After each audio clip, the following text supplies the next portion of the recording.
are you? Now I have my speaker on. Sorry. Did you say something? I did not hear you. Said, how are you? I'm fine. Good. Where is everybody? We are right here. Here we go. Here we go. All right, we are live on YouTube.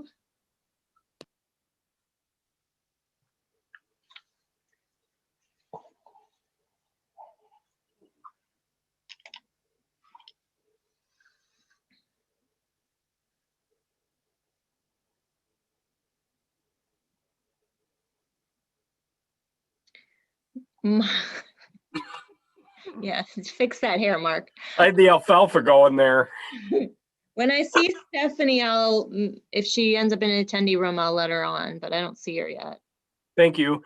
Could you also give me the ability to share my screen when we talk about the properties? Yeah, I'm gonna make you co-host right now. Thanks. I need one anyway, so just always a good idea. So there you go. Thank you. You're welcome.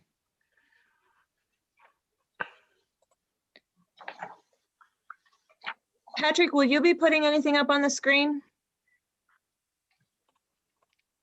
I believe so. Maybe not at the work session. I'm not sure if Vince wants me to pull up the drawings of the City Hall project, but likely in the discussion on Cass Harrison in the regular meeting. So I'm just gonna make you co-host now. And that way you're set whenever you have to do something. Okay. Okay. Does that mean I can't turn my camera off? You can turn your camera off. That's okay. That's all right.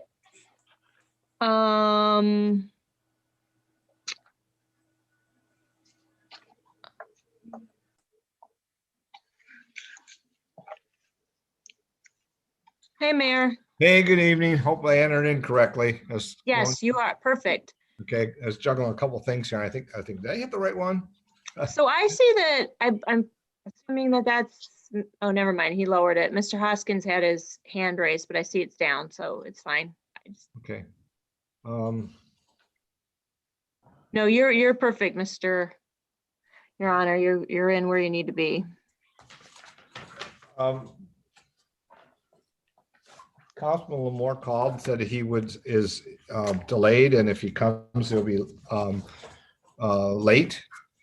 And Councilman Michelangelo said he'll be here, but he may need to depart early before he gets back for the regular meeting. So All right, thank you. I wondered where Mr. Lamore was because he's usually on early. Yeah. So thank you for that. All right, I'm gonna bring Stephanie Kasperzak in. She'll be speaking.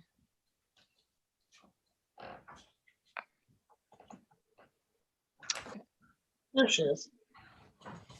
Mark, you told me she needs to share her screen, right? Yes. Yeah. She's going to have a presentation. Okay, so Stephanie, I'm going ahead right now and making you co-host. So when it's your time to share your screen, you won't have any, it'll be seamless. Excellent. Thank you. Good evening, You're welcome. everybody. Hello. So we are live on YouTube and we are also currently recording, just so everyone's aware.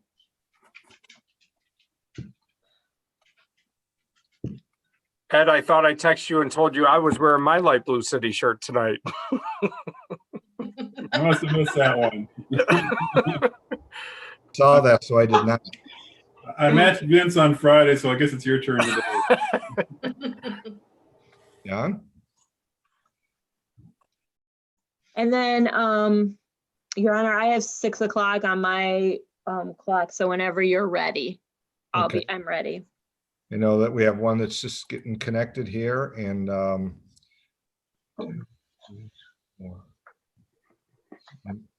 Councilman Felder's not arrived yet either. But I know, No, and I don't see him as an attendee either. I know he was just managing some things at the house there a second ago. So Yeah, Okay. he did call me earlier too. yeah, so I'm going to give him a minute, and then we'll get started here. I know that we have timelines on both ends of the meeting for all of council. So. Well, I'm ready when you are. That's just wanted you to know. Thank you.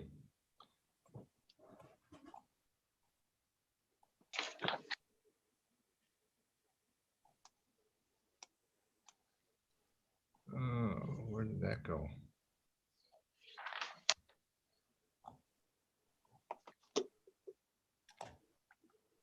There we go. All right. I think that we're good to go. I'll call the city council work session to order. Clerk, if you'd please call the roll. And just a reminder, state your location. Councilperson Vining, Here, Monroe, Michigan. Jermaine, Here, City of Monroe. Lamore is Excused. He may be Felder. joining us. Present, City of Monroe. Right, Councilperson Lamore will probably be attending, correct, Mayor? He'll be joining us later. He's delayed.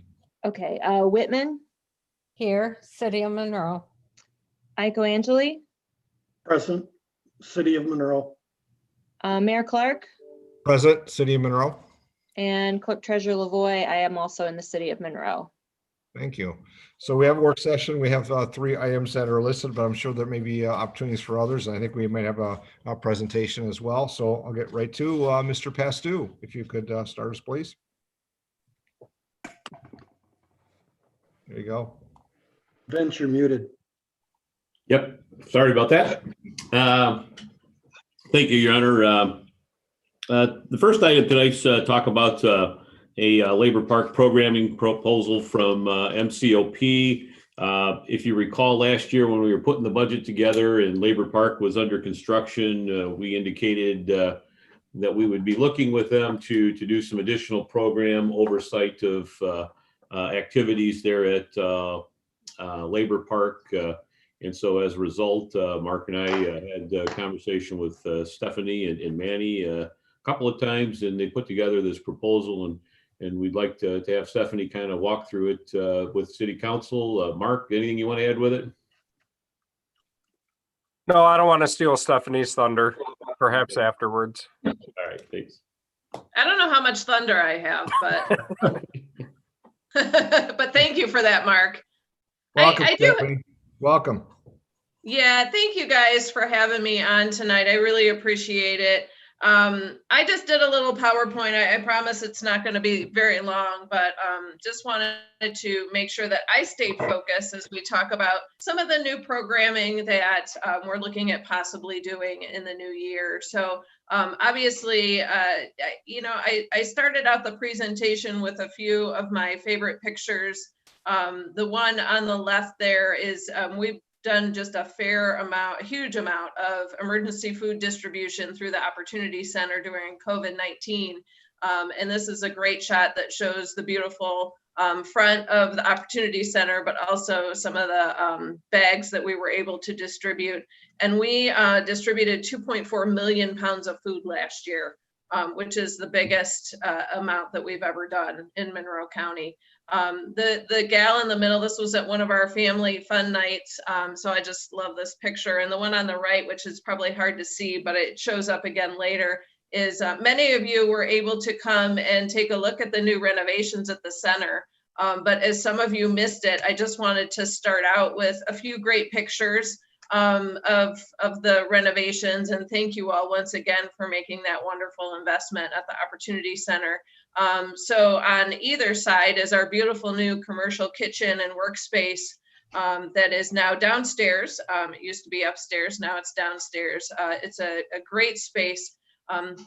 It's hard to use because everything is so clean and pretty, but we are hiring a full-time cook, and we're going to start utilizing that kitchen to its greatest extent. So, it's really something that we're going to start using here in the near future to be able to provide food and nutrition education for people. In the middle is our brand new weight room. So we got brand new equipment. Obviously, the weight room is now where the kitchen used to be. You can see there to the left, this is the downstairs social area with a mural, which we kept. It's wide open and beautiful. We got brand new floors. We also redid one of the rooms in the back, and we're going to have the Opportunity Market opening in the next couple of months. So we're going to have a client choice pantry with opportunity to have dairy and meat and a lot of the items that people are requesting and in need of right now. And see, I keep putting that picture in where you can't see it. But the one to the right is the group that came through, and we took this picture of the Darren Hoskins Memorial basketball court. And I have to say, this is the picture that's gotten the most likes on our social media. So we had over 50,000 viewers click on that one in particular. So that was our new gym. So those were just some renovation pictures. We started programming back up on January 4th. And we did so taking precautions, obviously, due to COVID. We do temperature and screening upon entry. We ask everybody to wear a mask, and we social distance. So we're keeping our program smaller in size to make sure that we can accommodate that. So at the beginning of the year, the boxing program moved back to the Opportunity Center. And so we've had kids in boxing. We started a girls Imagine curriculum. It's a girls mentoring program. So the picture on the bottom is Latanya Garth, and she is the facilitator for that program. We're also doing senior sewing, ceramics, and fitness class. And then we did girls and boys basketball camps. And so just wanted to let you all know that we were back in business and we have programs going.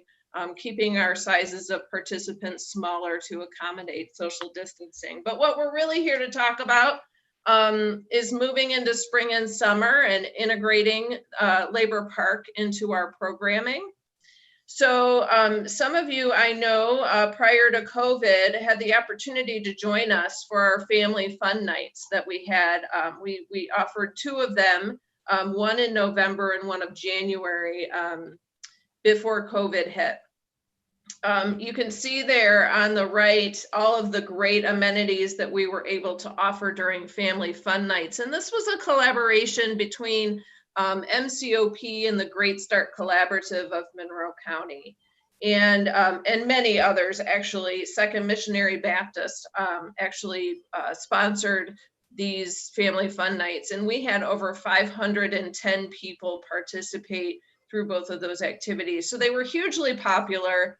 We had a great time doing them, and it's a wonderful way to partner in the community. So the first thing we'd like to do this summer at Labor Park is do an outdoor version. So a family fun day where we can have the space open for families, and we can have all sorts of activities, amenities, physical activity, and outdoor fun to bring people to Labor Park as a way to get back out there to socialize. Obviously, we don't know what lies ahead with COVID, but since it is an outdoor activity, there are ways that we can integrate either keeping the sizes small, people wearing masks, and doing those things that we've been adjusting to over the last few months. So that's one thing that we want to do throughout the summer months when it gets warmer, is an outdoor version of family fun days. The other thing that we talked about the Great Start Collaborative doing is playground playdates and popsicles. And this is a program that they run for preschool age children. And it's a way for families to get together and socialize, play, and have fun outdoor activities. So those were the two things that we were working with Great Start to do. And so we're re-engaging them in talking about bringing those two programs this summer to Labor Park. Any questions on that one? Let's see if there's any questions from council at this point. If not, there may be as we continue on. All right. Yeah. And then I know many of you have seen our beautiful design for our community garden. This is not written in stone. We've actually spent the month of February. As you guys know, we received the grant to redo the community garden. One of the things that we've done over the last month is had some conversations both with the advisory council, and we met with Kelly Vining, Councilwoman Vining, and Alan Russell last week to kind of take a look at all the aspects of this. So there will be some different designs that come in, but this is basically what it will look like. We're just going to update it a little bit. But part of that was to work in collaboration with the MSU Extension. They have several curricula that works with young children to introduce nutrition education. So between the community garden and Labor Park, and hopefully the Selma Rankins Garden, we can have some collaborative programming around nutrition education and camps for young people throughout the summer, and also for seniors, because a lot of these beds that you see marked A are raised beds. So it will allow seniors to be able to plant in the garden as well.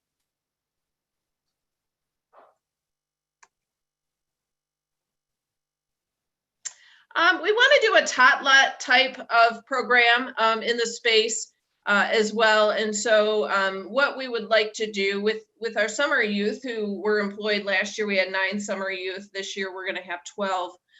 We'd like to have some young kids working with children ages 5 to 12.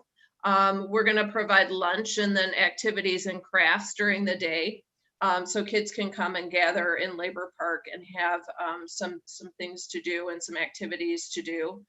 So, you know, it's a tot lot version, might be called a little bit different, but we'd like to offer that as well. So we have with Great Start, the preschool age kids. With the tot lot, it'll be ages 5 to 12. And then we would like to offer a variety of summer camps as well. So we have Woody Hoffer, who's on our advisory council, who has agreed to do hip hop architecture. We have Henry Jones, who is also part of our advisory council, who is doing some sports sampling. We're also, just tonight, actually, we started Kids Club back up at the center. And we're working with the Monroe Family YMCA to offer Y on the Fly. So that's something that we'll be able to do throughout the summer as well, to get kids outdoors and exploring new sports activities. Obviously, the nutrition education, as well as some career exploration.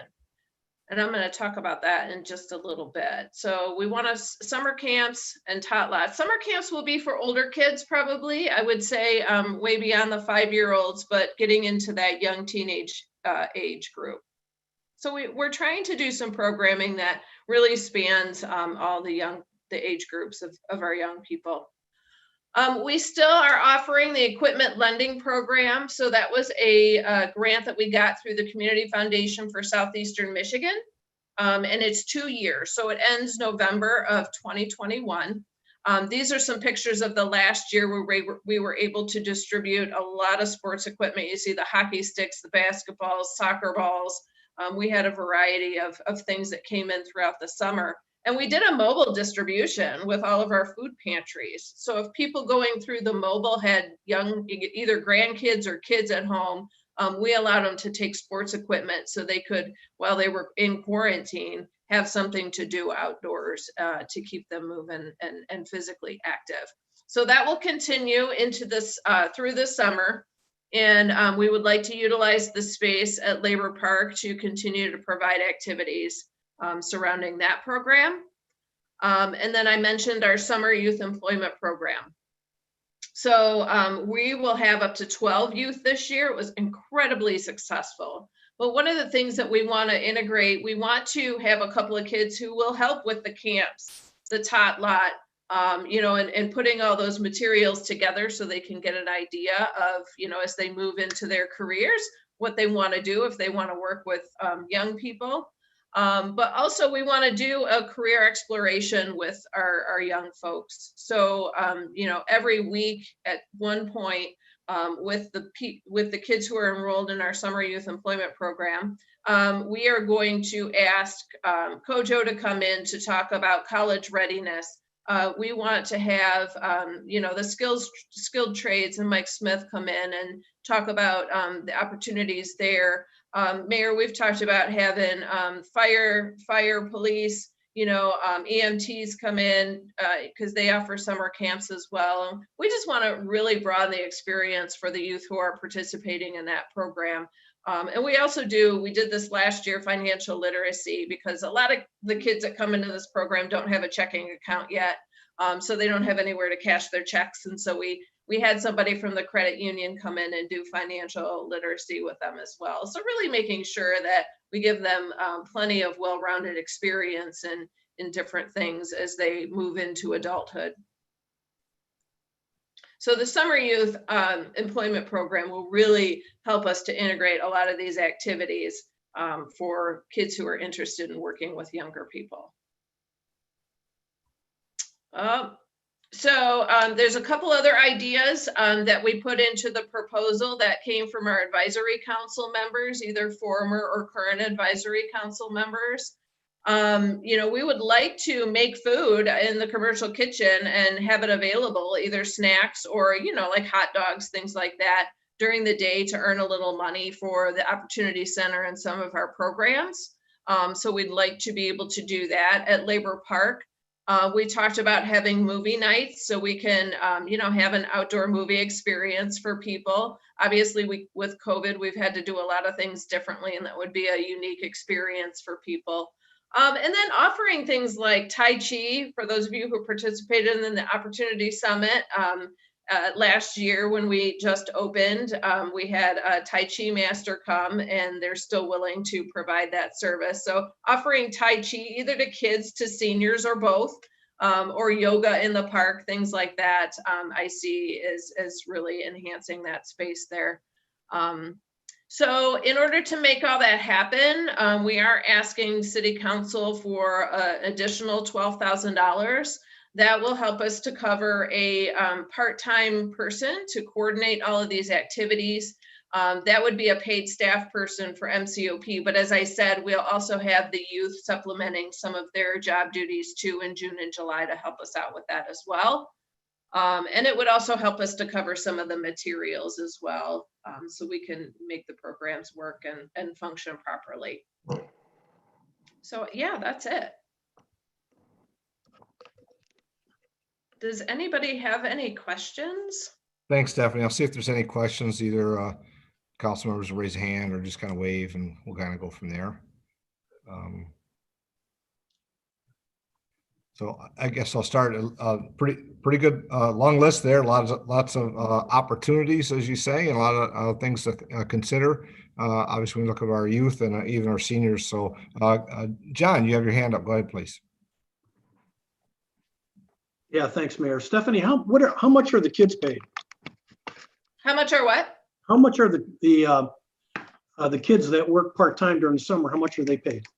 Oh, so we have a union contract, and our employees, the starting wage is $11 an hour. So that's what they made, which is really good for a 16-year-old, to be honest. Yeah, that's very good. Yeah. Your Honor, if you want some input, I think the programs are terrific, and I don't see any reason why, if it's within our budget, why we shouldn't fund Stephanie's request for the additional programming in order to maximize the investment we made on the park. Yeah, I guess I'll follow up, and council members may have some additional. It is a pretty a good list of opportunities, things that we've been chatted about for a while, and some have started, and some are you can bring back. I think the food preparation experience for youth is a really great idea, and how it could tie to the community college, so the programs there, as far as learning skills. We've got examples that in our communities. Youth in our community that went to college and received the culinary arts certifications, and now provide great service here in our community as chefs and cooks. I think that the amount, I think it's something that obviously Mr. Pastu can bring back to council at a meeting with some maybe some more details on that. But I think it's the pay scale is a great question, and then what you're going to use it for. Mr. Cochran, you have your hand raised, and I'll see if council members have any other thoughts. Yeah, I just wanted to add two more comments. In our discussions with Stephanie, and Stephanie, I don't want to get out ahead of you at all, but part of the discussion also is asking the Opportunity Center to also be the eyes and ears on Labor Park for us. So things such as when the garbage needs emptied, or when there's a maintenance repair that they've noticed we haven't gotten to quite yet, that having that sort of daily activity going on at the park with between the Opportunity Center and some of these additional activities would be very helpful for us as we look to maximize the opportunities in the park, and also ensuring the ongoing maintenance and upkeep as well would be very helpful. And Stephanie, correct me if I'm wrong, but when we met, that was something also that you offered up the staff and the assistants for as well. And then the other point that I just wanted to add was, in addition to this conversation with Stephanie in Labor Park, was also a conversation I had with Scott Bentley at the National Park Service with some of the park property like River Raisin Park at the corner of Elm and North Dixie Highway. It's really beneficial for us to leverage the partnerships that we have with these organizations to supplement activities going on in the park. Obviously, our Parks and Rec department strives to do some great things in our parks, but when we have the opportunity to partner with organizations like the Opportunity Center or the National Park Service or others on city parks, that's of great benefit for our residents, and also the opportunity to I call it reduce the bureaucracy or the red tape that every time that they want to do something as the adjacent operator, they don't have to go through the traditional special event process and filling out an application that sort of as the operator or the programmer for the park space as well. They've got the opportunity to do that without having to go through all of those steps and sort of having our blessing to move ahead with that. So I thought there was another side benefit in addition to the programs and benefits that Stephanie had outlined. Thanks, Mark. I know National Park has some youth programs as well that might get some students to transition to a part-time support as well. John, you have your hand up, then I'll go to the councilwoman and to Mr. Pastu. John. Yeah, thanks, Mayor. A question for Stephanie and then one for Vince. Stephanie, when do you think, what's your time frame that you would start the programs? I would say that we would begin hiring our staff person for a May 1st start date. And in the meantime, we are already putting together, we're meeting with Great Start this week to kind of nail down some of the dates for family fun days and things like that. So we're already kind of starting programming and putting together, coordinating some of those details. And then, so I would say May 1st is when our coordinator would be hired because it's going to be a seasonal position. And then, so I would say May 1st. Okay, then the question for Vince is, what's the administration's time frame to have the park completed? Well, I'll have to ask Patrick what the punch list items that we have, but I think most of them are going to be related to the water feature to finish up. There may be some landscaping related items, that type of thing. So I would certainly think by May 1st, you can have it pretty well wrapped up at that point, assuming we have a fairly mild spring, but I didn't remember there being too many punch list items to be wrapped up. Okay, thank you. Well, that's correct, Vince. We just have some sodding and a few other things that are weather dependent. So that's a fair statement. Michelle Germaini. Thank you, Your Honor. I also think this is a great segue for the rest of the city to get involved, seniors with the Tai Chi, and maybe that will motivate them to go down to Labor Park and learn about that area and get some activities citywide. So I think all the programs are wonderful. I applaud you, Stephanie. Thank you.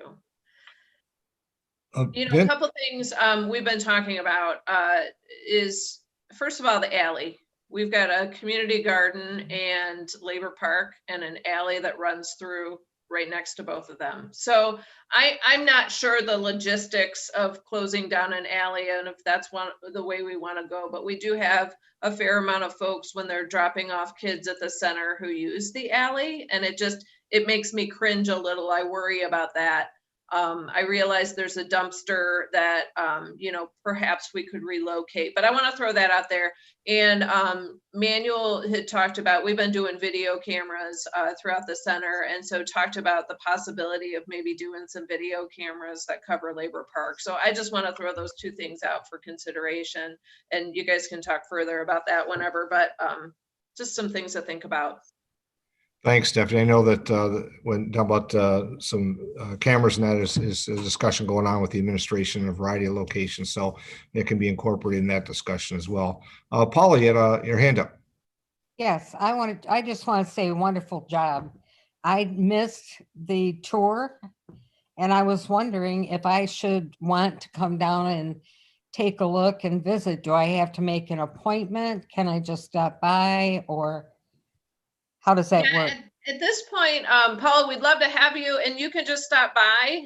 The regular Monday through Thursday hours are 10 to 6.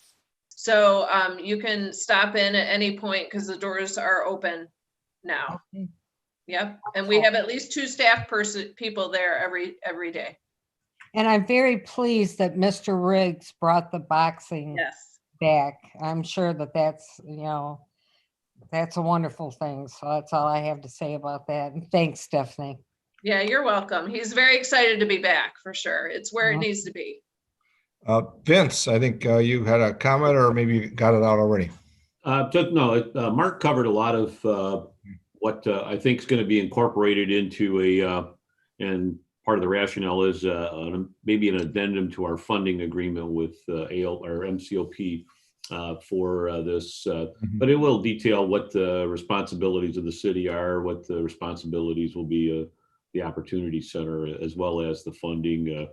The amount is certainly within the realm that I thought was probably going to be when we were talking about this in great vagary last budget season. So we're in the process of putting together the proposed budget for next year, as well as amendments. I'm sure Ed's taken duly noted the time frame and the amount, and so that would be reflected in this current year's. But we'll bring it back to City Council with those details. A couple of things we may have to iron out, but by and large, I think that's really the essence of it with the funding agreement. Thank you. I'll see if there's other questions or comments from council before we move on to the other items present. All right, I don't see any. I don't see any hands.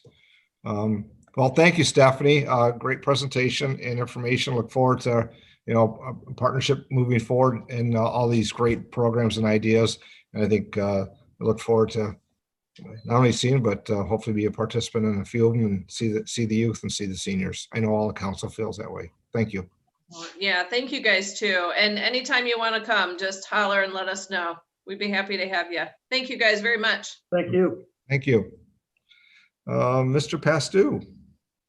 Next item is just city has received a number of requests for property conveyance, and we've kind of piled up, and we thought, well, let's make a work session discussion regarding that and kind of walk through them. I think there's 4 in total, and we'll walk through it. There's a couple we'll have some recommendations. A couple of them we look for your thoughts and comments on as well. So, Mark.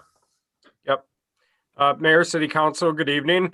As Mr. Pastou indicated, we have gotten a plethora of requests to transfer ownership of city property for various couple of reasons.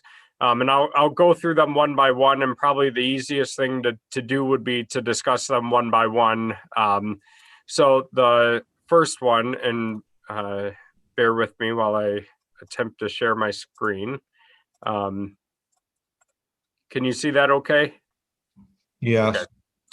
So the first request was from the property owner at 222 Conant Avenue. The city had acquired 1321 East 3rd Street recently and demolished the house that was previously on that structure. Mr. Campbell, the owner of 222 Conant, called me and expressed an interest in purchasing 1321 for the purpose of expanding and making his yard bigger, as well as possibly constructing a garage in the future. And so you'll see the measurements on your screen. We did take a look at them. Both of them are conforming lots, buildable lots, and able to be built. And so I told him I would bring the request before City Council.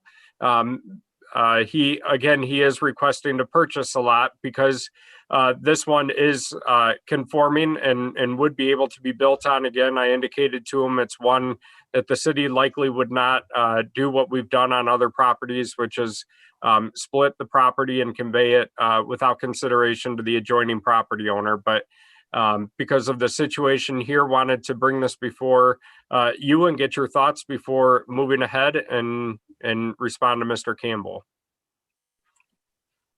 Thank you, Mark. I'll see if there's any first thoughts from council members. I know we have some others to discuss as well. Let's see if there's any. I don't see any hands raised yet. I'm sorry. Kelly, please. then I'll go to John afterwards. Mark, I was trying to get an understanding of what you meant when you said normally we split the lot. Do you mean between two different homeowners? Yeah. Or I'm sorry.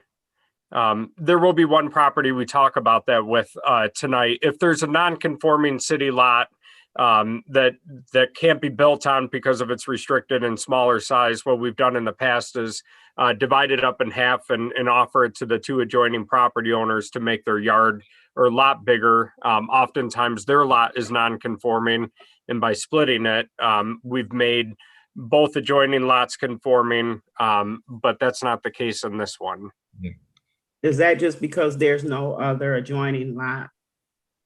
It is, but both of them are already buildable and conforming at this point. If 1321 wasn't buildable or non-conforming, it might be something to consider, but it's already sufficient enough size to make it rebuildable if someone wanted to buy it and build a house on it.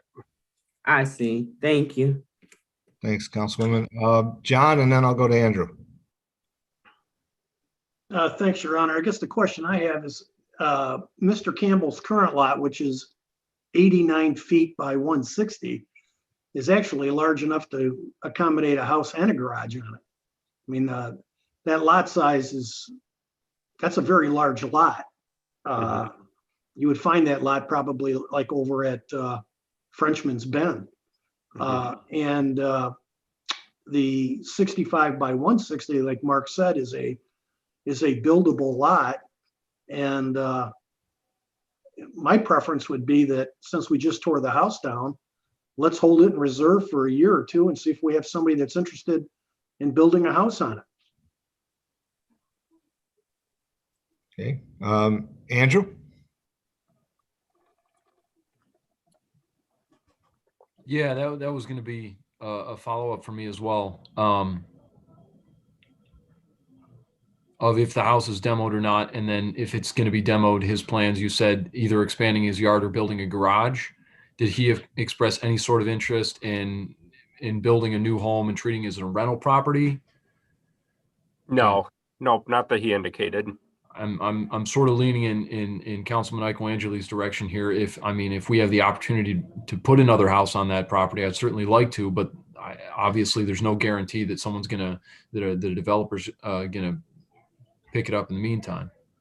So I think one of our correct. Yeah, I guess I'll follow a little bit along this line as well. I know that it's been a few meetings ago, and I know many items that we have ongoing, but one of the things I know that the administration is still compiling and looking at is we talked about those lots that are buildable within the city that are vacant, and how do we kind of put a package of lots available, make them available to a builder, and make it in a good fashion that benefits it. You're better off transition it for I'll say a lesser amount of the sale of the property to get a taxable property with a home on it. Maybe being this buildable and a corner, I think would be attractive for that opportunity. So I think it's one we put on the list. That's kind of where I'm at, along with John and Andrew. So but I think there's other opportunities that present that would benefit the community and the city. Michelle, Jermaine? Thank you, Your Honor. Yes, I agree with everyone. I think we should hold off and see what happens, and maybe there could be a home built on that lot, or somebody may invest in that for some lower income housing or something like that. But I want to hold off. Yep. Okay. There's no other comments. Vince, I think, or I'm sorry, Mark, go through the list here. Yep. Appreciate that feedback. The second one that I had a request is for 79 Winchester Street. This is commonly known as the former Heather's Kitchen. It's been a variety of restaurants over the years. It's another one that the city had acquired, and we demolished it most recently. This is on the Winchester corridor, and the property owner at 1111 Franklin Street contacted me requesting to purchase that property. You'll see he also has a very sizable lot already. He's got a double city lot. This previously used to be 2 lots before he's joined into 1. And now he's requesting ownership of also 79, much for the same purpose, to expand his yard and make his yard bigger. So I'll say from an administration standpoint, we do own quite a bit of property or a number of properties along Winchester Street. And as City Council is aware, we're preparing to do an Orchard East sub-area plan for the neighborhood.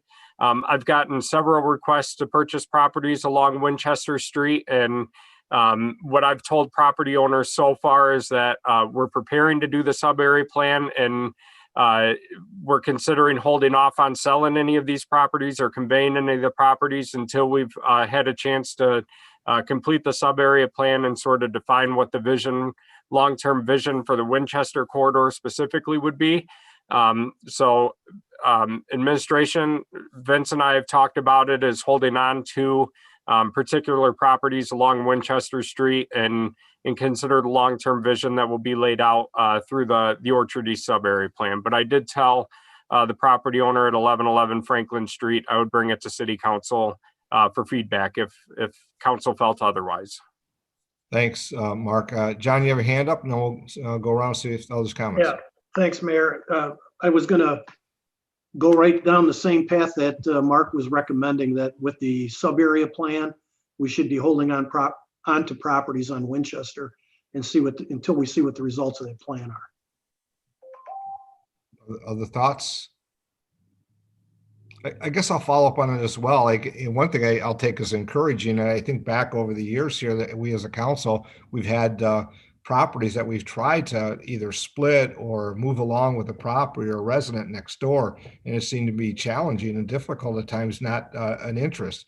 This is encouraging me that I think the community is recognizing some opportunities of how to utilize a vacant parcel or a lot. We've recently, as council, as you know, we've had a couple of those in the neighborhood and elsewhere where we're able to transition property to an owner or split. So I think what we do that kind of systematically, looking to make sure that it's fitting with other things. The sub-area plan that we've had the administration working on, I think is important as we look through our Orchard East and how we develop. I think these ideas and thoughts by those asking are good because they may fit exactly where we're going to be as we move forward.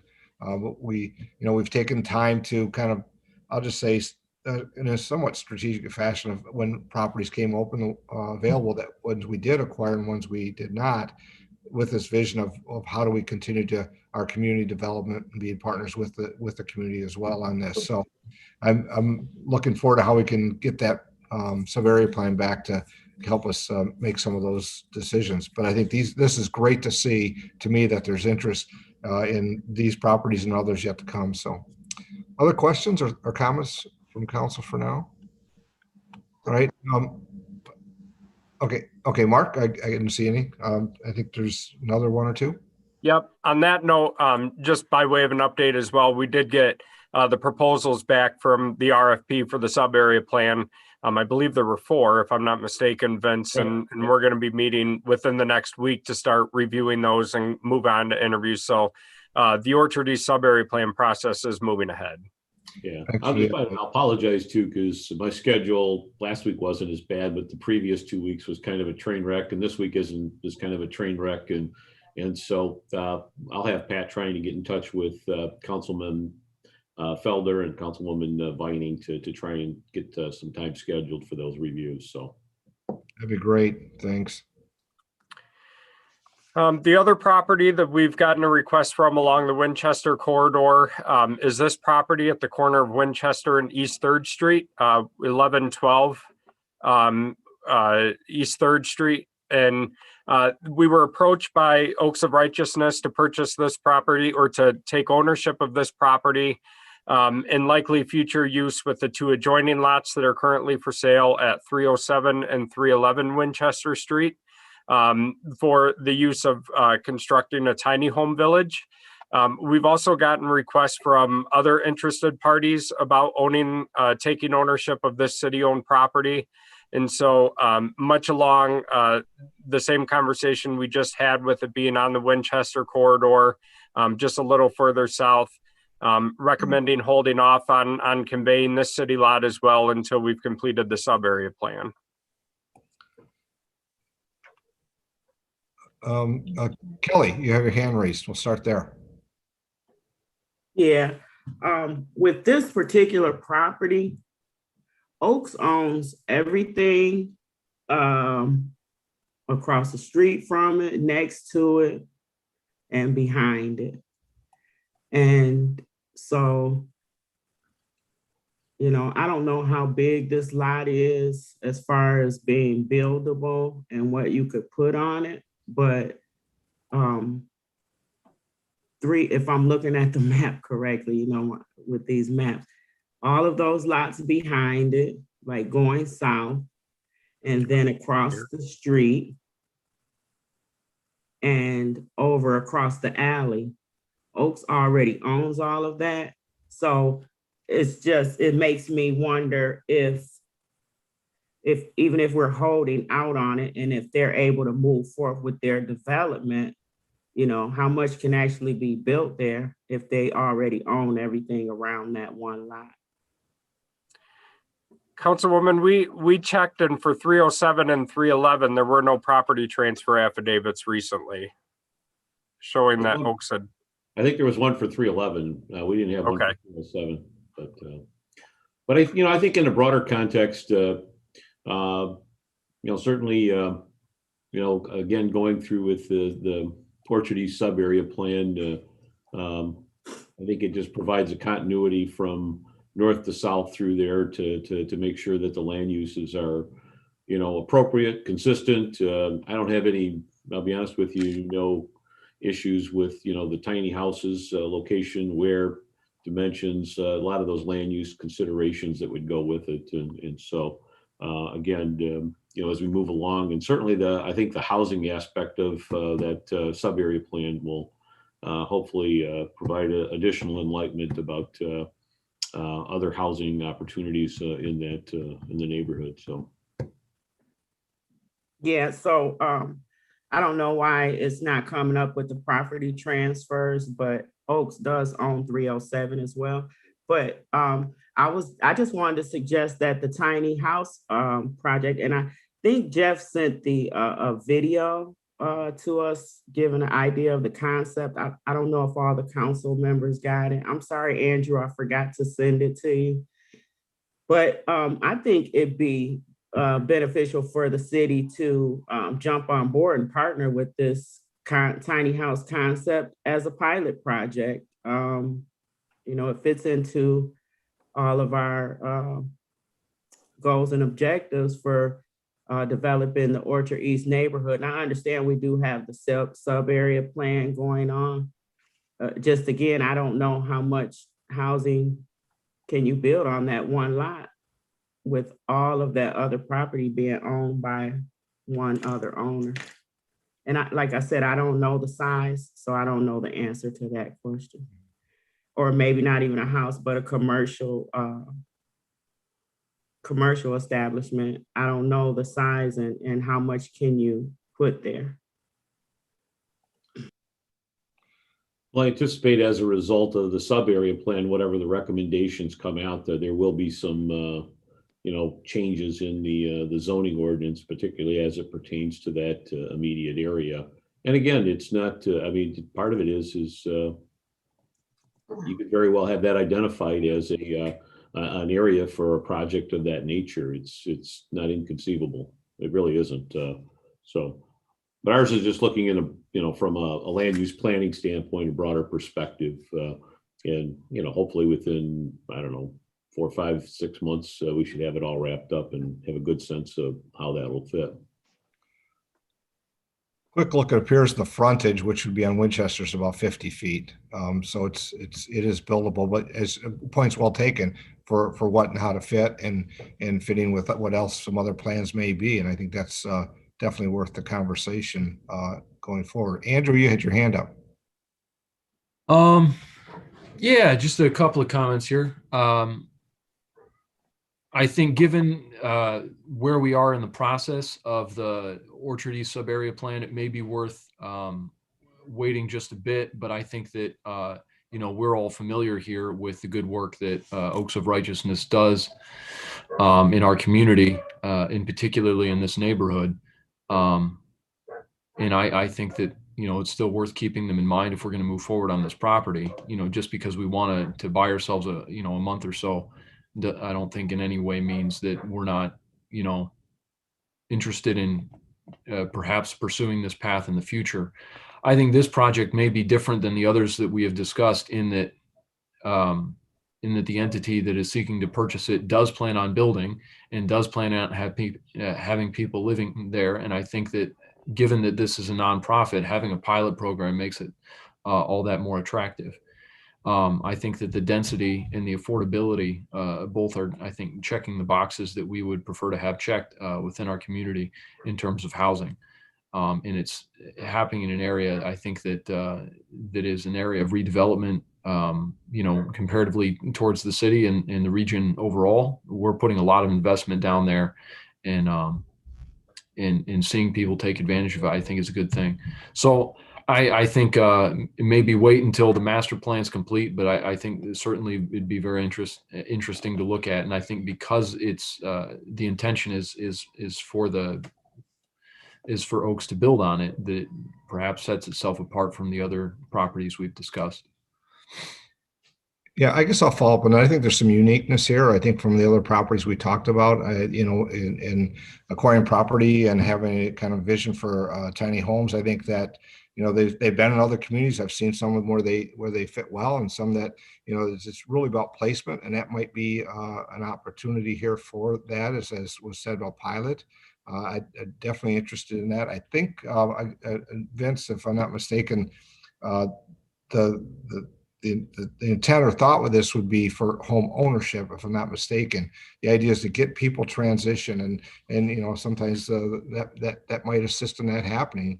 And because one, it gets people into housing, and two, it makes it a value for the city, and everybody becomes a partner in it. So I think it's worth the discussion. I would like to see how the sub-area plan moves forward as well. I think as a couple have said, don't want to delay things, but at the same time, we want to make sure we get it done comprehensively, so we're not, making the placements correct for all.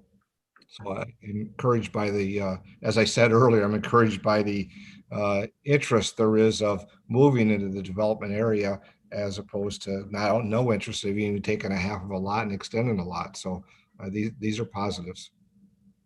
Other comments or questions on this? I think is there any more on this other properties? Mark? Yeah, I've got one other property. Okay. There's no other follow-ups. I guess we'll go there. Okay, and the final property, and I'm sorry, this map is terrible. Let me try and pull up a better one.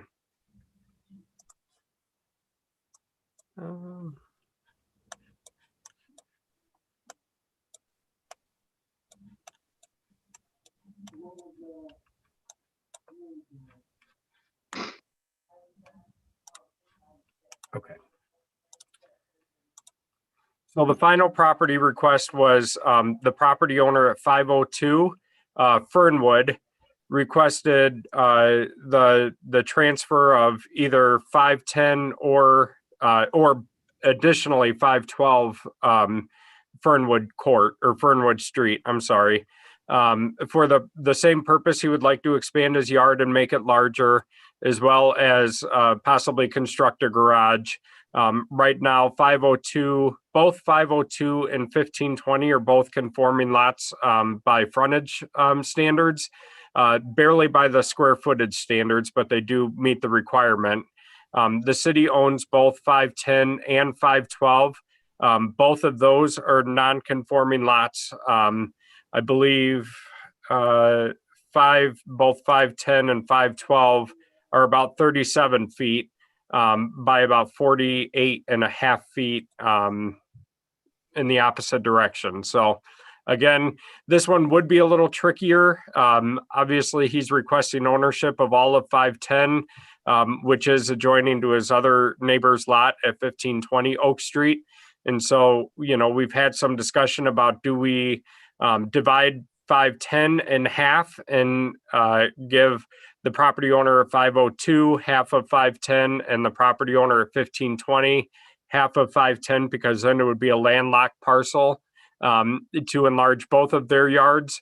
But if we did that, that would leave 512 also as a non-conforming and non-buildable lot as it is as well, if we give away all of the 510 Fernwood Drive parcel. So this one is a little more trickier, and certainly recognizing the uniqueness of this property and the impacts that that dividing up one of the properties would have on the other adjoining vacant property that's owned by the city.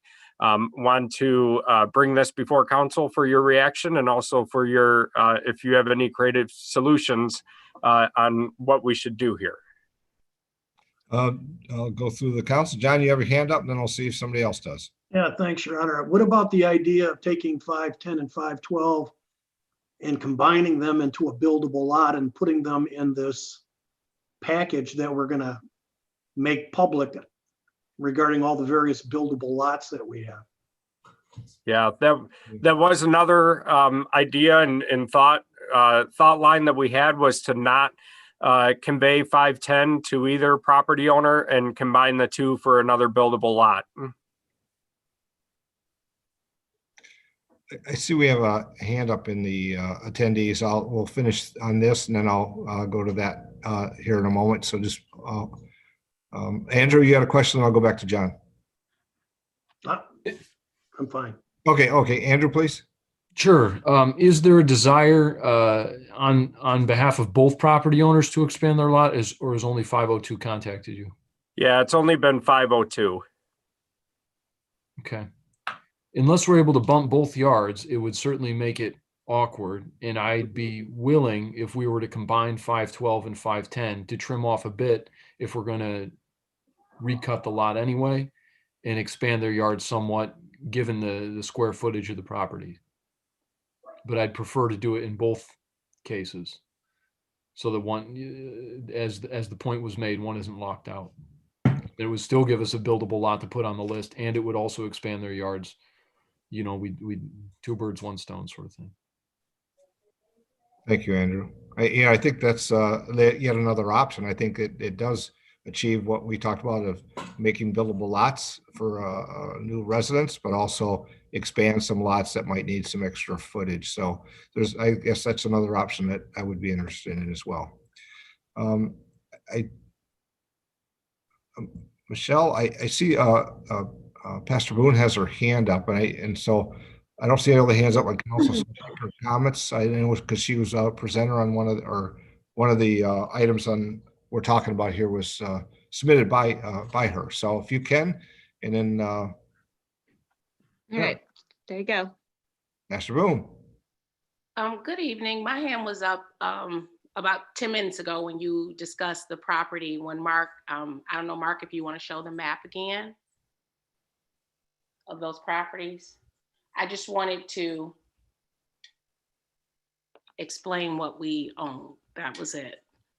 Yeah, okay. Give me 1 second. Let me get it pulled back up. Okay, no problem. And so we do own the 3 properties. What happened is, when we put in 2 our own, were previously owned by a gentleman who lived in Oxnard, California, and it was co-owned by his sister. And so we had to do the deal back and forth by mail.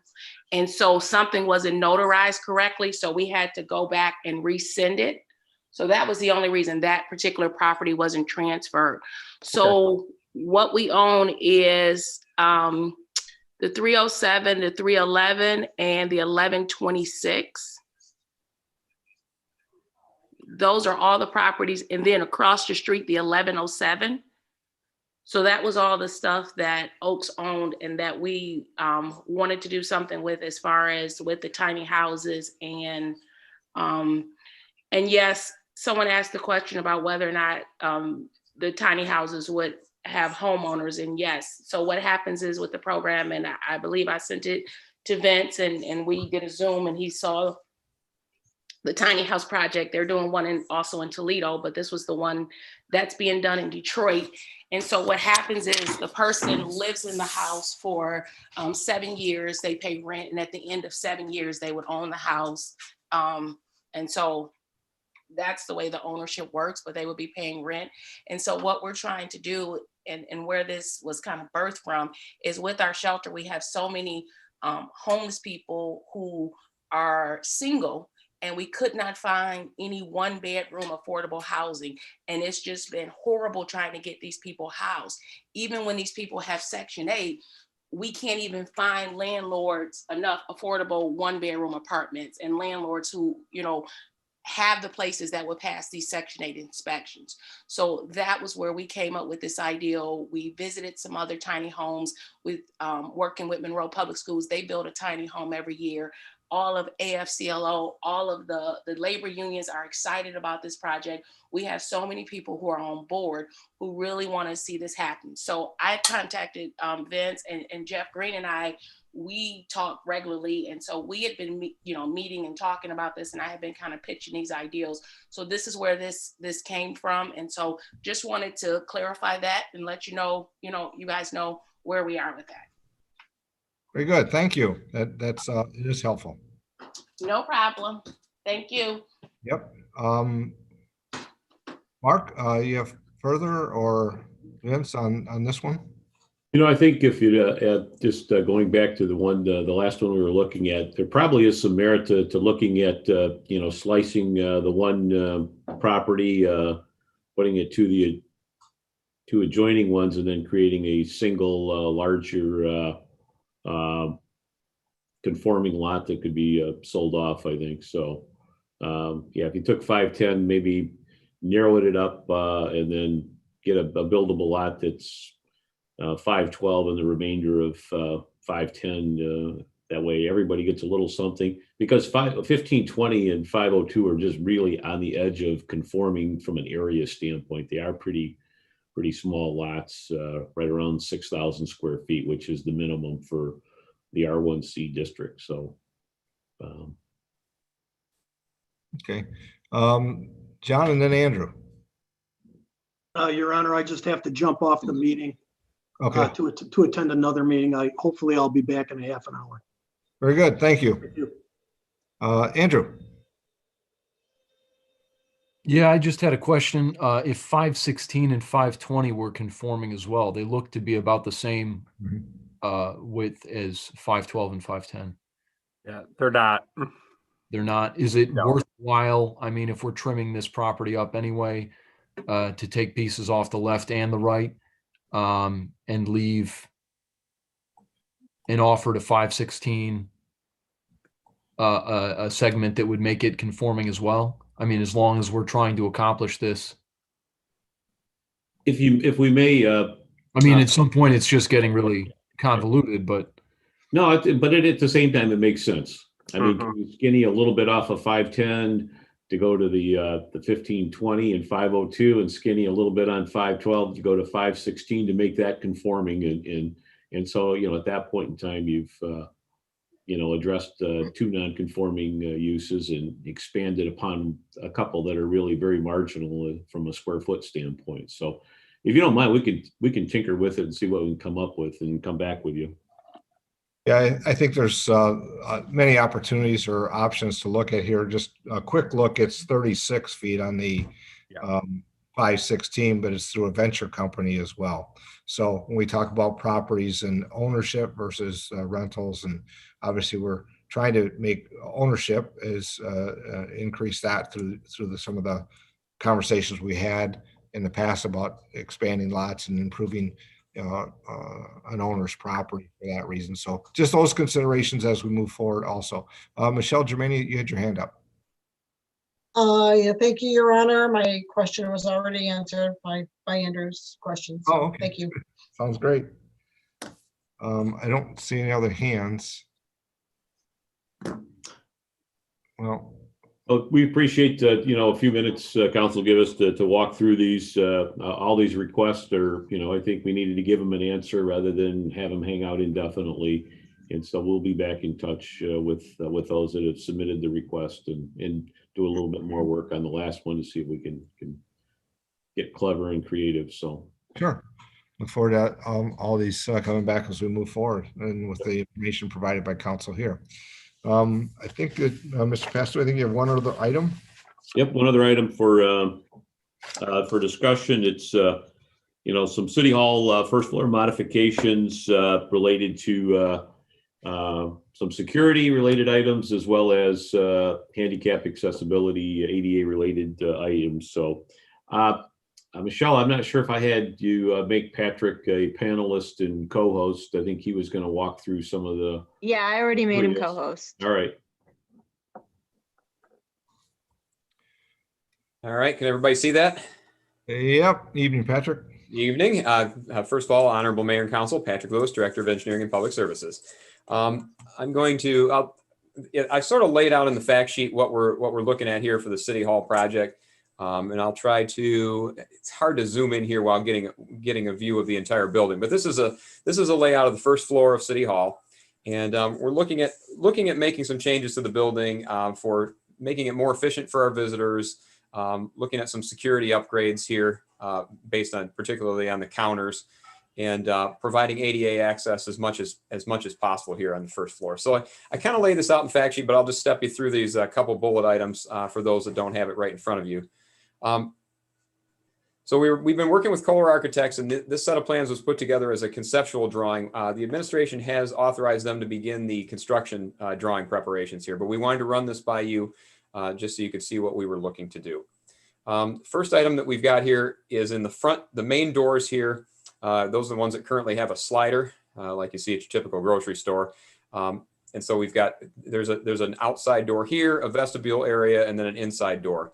And we're looking to replace both of those with push bars and an ADA push button. So that would make the main entrance from the courtyard ADA compliant there. And that also solves another egress issue, which I'll get to in a minute. So it's kind of a two for one, if you will. We're looking at the clerk treasurer. The second item that we're, as far as modifications we're looking at, is the clerk treasurer's windows. And if you can see where the hand is, right here is where the clerk windows are. And those are two, I'll call them double counters. And then around the corner down the hallway, heading kind of northwest, is where the treasurer stations are. And those are kind of buried back in the hallway, so it's a little harder to see those.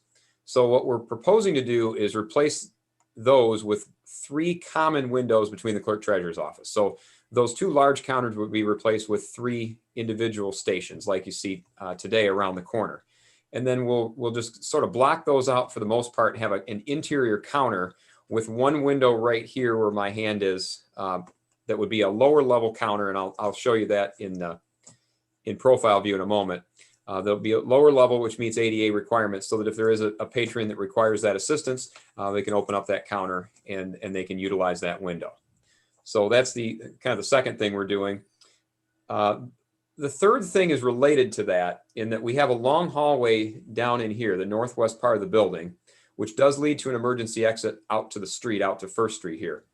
And it's hard to see down this hallway, and there's some potential security concerns with the lack of visibility there. So what we're proposing to do, and this space here, by the way, is where Lake Erie Transit will be modifying the former credit union space. So just want to call that out. But the plan would be to put a doorway across here, which would then allow only employee access to this point. So I'll get back to the front door issue, and that was, I mentioned that meets an egress need, because as of right now, you have 2 emergency egresses from the building, one in the northwest corner out to First Street, and one that's kind of just off frame here, and you can't actually see it in the drawings, that goes out to the Macomb Street side near the parking lot. So making this door a push bar as opposed to a slider makes it meet emergency egress, the building code for that. So we're essentially replacing this emergency egress with this one, while retaining the northwest emergency egress here to the city employees, but that would be behind a secured door. So the public would still have 2 for the main part of the building, with a third one available to the employees behind this secured door. So that's the third thing we're doing. As a part of that, we'd be cutting in 1 doorway here between the building department and the clerk treasurer's office, and actually raising this wall full height up to the ceiling. Right now, it's only a partial wall. And again, that's to keep security in the clerk treasurer's office, because they do handle money. So we, for the most part, operationally want to keep that separated from the rest of the departments. But this would be an emergency egress door for the other departments, building, engineering, water, that are back here, that could get out to the emergency exit door out to First Street if they needed to. And then down here, both at the building department where we'd be creating two small counters from one large counter, and engineering and water, where we'd essentially take 3 large windows and create 6 individual windows. We'd be modifying those to look the same as the clerk treasurer's window, although not as big. And there's a difference in that the clerk treasurer's office, the employees would actually have their spaces stationed at these counters right here, as opposed to engineering and water departments where the employees have cubicles that face the counter. So they wouldn't need to have quite as much room at the counter itself. They don't get the traffic, so they wouldn't be there all the time. In addition to because we don't really have enough employees to need 6 counters in this area. The middle 2 would be ADA compliant counters. So those would also be the low level ones, similar to the clerk treasurer's office. The only department we weren't able to readily accommodate the ADA directly was the building department here, because we only have 2 counters. But the presumption with that is that they're in fairly close proximity to either the engineering department here or the clerk treasurer's office here, where we could open a window and make those accommodations. So that's more or less what's happening. I'll show you a profile view. There's one here that I believe gives you a pretty good look at it. So here's your interior perspective, and you can see over here on the left-hand side is where you've got the new door blocking off the hallway, and your 3 windows, 1, 2, 3 at the clerk treasurer's office. And you can see kind of on the right-hand side, you've got the engineering and public services counters. There's 2 here, 2 for the water department, and you can see how these are lower in between. So that would be the ADA compliant counters. Kind of going over to my right here, and I've got my own black box in the way, so I'm gonna have to move that, the Zoom box. So over here, you've got your clerk treasurer's windows, and you can see the building department. Here's 1, 2 in the building department, and then 1, 2, 3 larger ones for the clerk treasurer, same thing. And then you've got your lower down treasurer's counter here. And it's shown with the aluminum shutter down, because that would be, for the most part, we wouldn't have anyone stationed there, but if we had an individual in a wheelchair that needed that, we open up the counter and serve them right there. And then below, you can see what it looks like from the interior side. So not terribly exciting, but I wanted to at least show you what we had. So moving forward, we're looking to try to have the design completed in the next probably 6 to 8 weeks. Look at bidding this, and we're hoping to have, we don't have a hard timeline because the construction industry has had quite a bit of upheaval with 2020. So we're not entirely sure what our bid market is going to look like. But we're hoping to get this all work done in time for the November election, which this year is a city council election. But I think that'll be the highest traffic of our elections. We want to try to keep the clerk treasurer's office from being torn up during that time. So I guess I'll leave it there for now, but certainly open any questions anyone might have. Patrick, can you go back to the first slide? Sure. And I just kind of want to talk, if you could go over to where the utilities department is. And again, part of the security is in the event if you have an active shooter, we're trying to control the footprint to the public that we have. And if you could just show the footprint that would be available, where it's going to, just run your, yeah. Sure. So, yeah, I mean, the way it is right now, and it's challenging because all of the interior spaces in the first floor all empty out to a common hallway. Yes. Right now, there's a door here at the water department. There's one here at the engineering department. Here at the engineering department, here near the building department, and the clerk treasurer's office empties out into here. All 4 of those doorways empty to the same lobby area. So by putting in glass secured counters here, which we don't have at present, we have aluminum shutters that open and close, but we don't have anything else other than the clerk treasurer's office has windows, and then we have temporary plexiglass for COVID purposes. But with that now, if you were in any of these departments, you could come out and around through this hallway, through the emergency exit door into the clerk treasurer's office, out into the secured hallway, which would now be behind a new door that we blocked off, and out to the emergency exit out to First Street.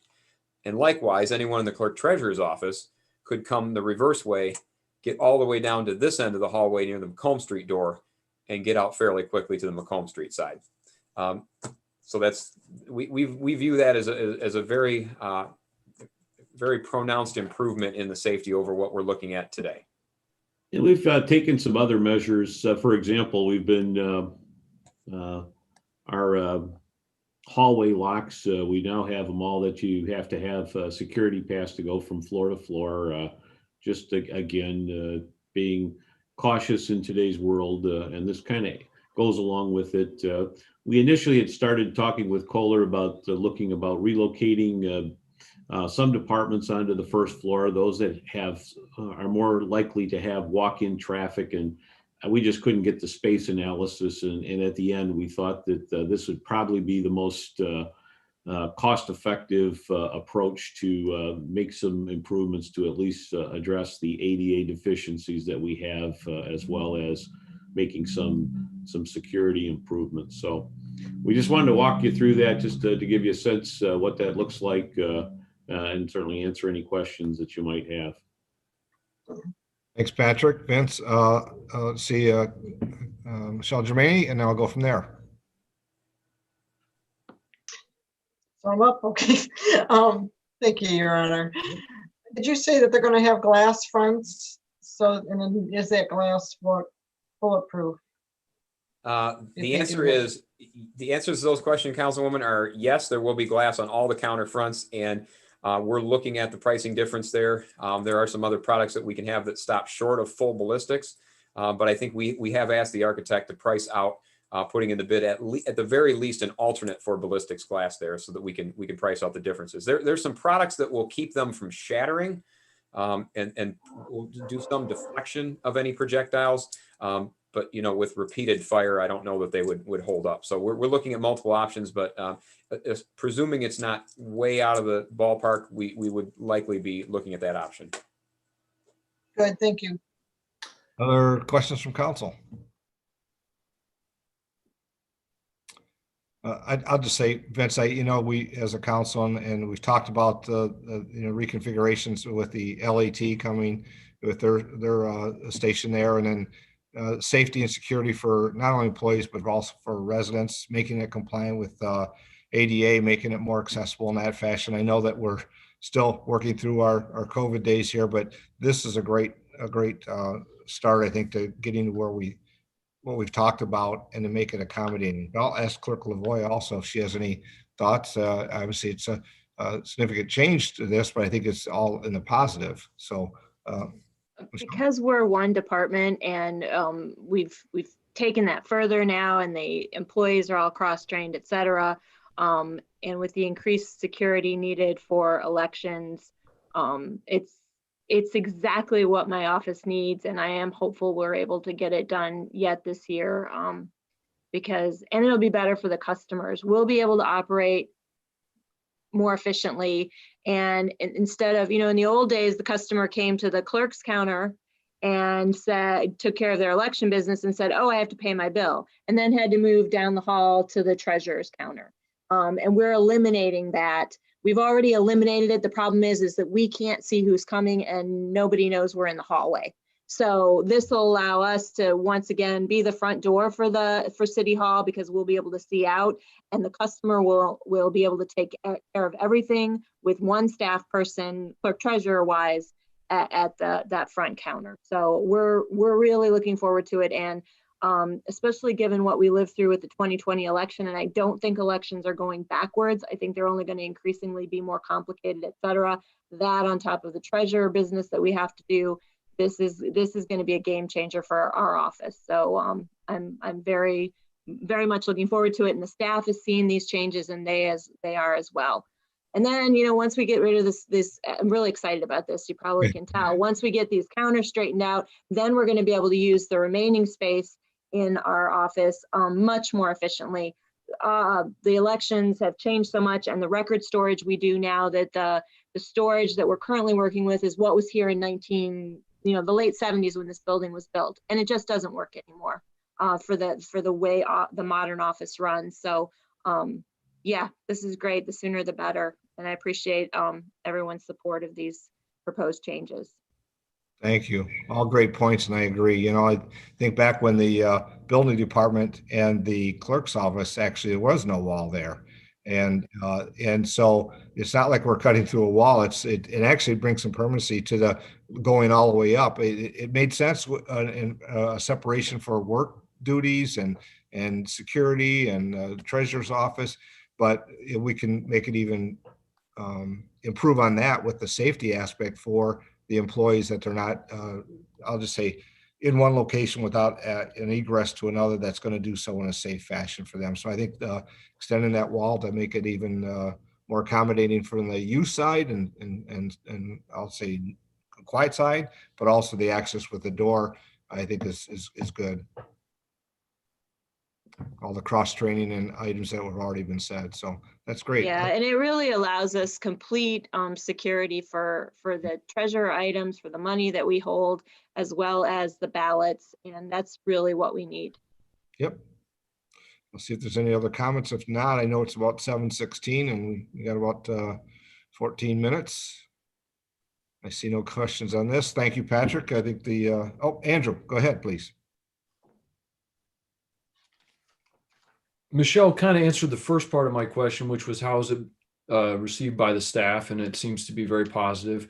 I'm wondering if there's any particular security concerns that we had that evolved recently that have spurred this to be of more present concern. That's a good question. I think it's something we've been chatted about for a while. We see things around, not necessarily here, some local items, but around the country with the government buildings. Vince, maybe you want to elaborate on some of that? Well, I think in a general sense, there's, just greater awareness of the need for security. There's a lot more unrest, if you will, out there. And I do think, there's been a couple of times where somebody's been unhappy, more so at the court than us. But I will tell you, probably a third of the people that come into City Hall wander in here because they didn't know where the courthouse is. And so, I think that just the general awareness of, what's taking place in the world today, but also there's an opportunity for, addressing some ADA related items. And again, we've learned a lot during this pandemic by having a receptionist there. And, Michelle and I have talked about at the end, their office will be the greatest sight line, the most significant sight line when they come in the door, and they're perfectly willing to be kind of the, if you will, again, the reception to the city if somebody needs assistance. So they're just a very short walk to that area. So we think from a customer service, safety, and ADA compliance, it's really what's the driver for these improvements. If I may, Your Honor, real quick, I can share one story, Councilman Felder. There, a year or so ago, there were stories from other clerks' offices that had the open counters like we do, where people were jumping over those counters and destroying election equipment and things like that. I think this is a great opportunity for us to be proactive. So thanks for asking that question, because there are just random things like that happen. And these proposed changes will be very helpful at preventing those here. Very good. And I think the main interest, getting away from the sliding doors and getting into those push buttons, and I think is a great move. I think we have other locations I know that we've talked about, we'll look at in the future as well. But this project comprehensively being reviewed, I'm glad we're going to make opportunities to improve the main entrance, to make it more accommodating for everybody and easier. Andrew, did you have a follow-up? No, just wanted to thank the clerk treasurer for her comments. Very good, thank you. Any other final comments? If not, Vince, any last comments? We got about 11 minutes. If you have anything you want to say or items before we go. Well, I do want to, if I may, Your Honor, it'll only take me a couple of minutes. I have been working, in developing a request for qualifications, letter of interest, and certainly pertinent given, if you will, the petitions that circulated this last week related to facilities and programs named after Custer. But what I was working on was a community engagement facilitation project related primarily to the Custer Monument. And again, this goes back to what was discussed and I think agreed upon by the City Council to have that type of community engagement and facilitation regarding the various alternatives, what to look at and consider. I know that there was some seed money that was committed on the part of the council. And so just want to let you know that working group that's consists of myself, Mayor Clark, Mark Cochran, Andy Clark with the museum, and Brian Egan. We're going to be meeting later this week to kind of try and wrap that up and hopefully get that out the door or to take out the door, but out the proposals out. And it's a challenging, one of the more challenging ones I've had to be engaged with, but certainly appreciate the thoughts and comments I've received thus far to help put that together. And so I just think in light of what was taking place even last week with the petitions, that I think we're at a point to get that moving along. So we could probably talk more during the regular meeting if you wish. So. Sure. I guess for getting requests for qualifications out for that and getting final reviews on the draft, you would anticipate then if it meets through the I guess say the project team, that you would look to move that out then within a week or so, or do you have a timeline and thought? Yep. Yeah, I think we could have it out there within that time frame. Just finish it up, polish it up, and put some dates to it and get that out there. I'll just take one more minute if I may. Sure. This one is different, and I've used the term in describing it is much like what we put together for the sub area plan, and also soliciting proposals or qualifications for the Navarre Library Opportunity Center programming. In many ways, those are very linear for us to put together, where you have we do these enough, frequently enough that we have a pretty good idea of how to structure it. This one's a little more complicated in that it really is going to be predominantly a community engagement facilitation program. And so when I send it out to you for your review, certainly we appreciate any thoughts or comments related to that, but it is much different. And a lot of times the completion of it may not be as linear as we may go down a path and kind of meander to get there. But I just, it is a little bit of challenge to put it together, but given its complexity and its importance, I think that's just to be expected. Well, thanks for the update on that for the council as well. And I think that maybe there's some opportunity for discussion as we get into our meeting, but knowing that that's moving forward as the council had committed to that, and also with getting some facilitation and discussion is being asked throughout our community. So sounds great. If there's no other comments, we have about 7 minutes. I know we have to just get prep for the council meeting.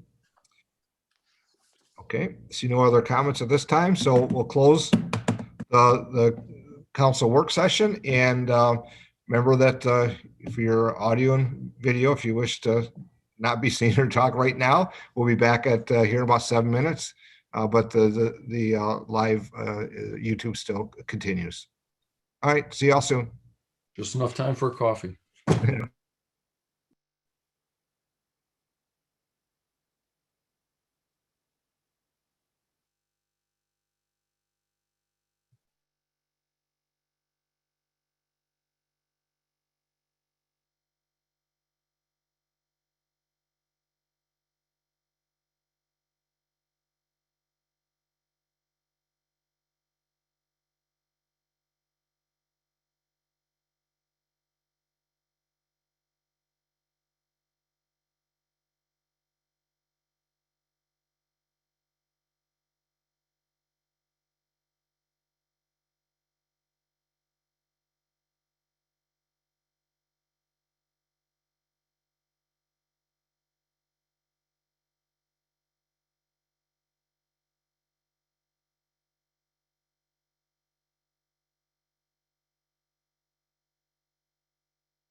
Councilman Lamore, can you tell me what time you arrived at the work session? I missed it. About. 7:01. 7:01. Oh, Thank Precise. you. yeah, I wrote it down too. Thank you. I didn't see you with the screen sharing, so thank you. And I think Sorry. Councilman Michelangelo departed right around 7 or so. It was right like a minute before, a couple minutes before. Okay, wonderful. Thank you. I just need to note it for the record. Thank you. Right, and then, Your Honor, I will be ready whenever you are. Okay, I'm looking to see 2, 3, 4, 5, 6. I think we're going to be set here in about, give me 1 minute or half a minute. Okay.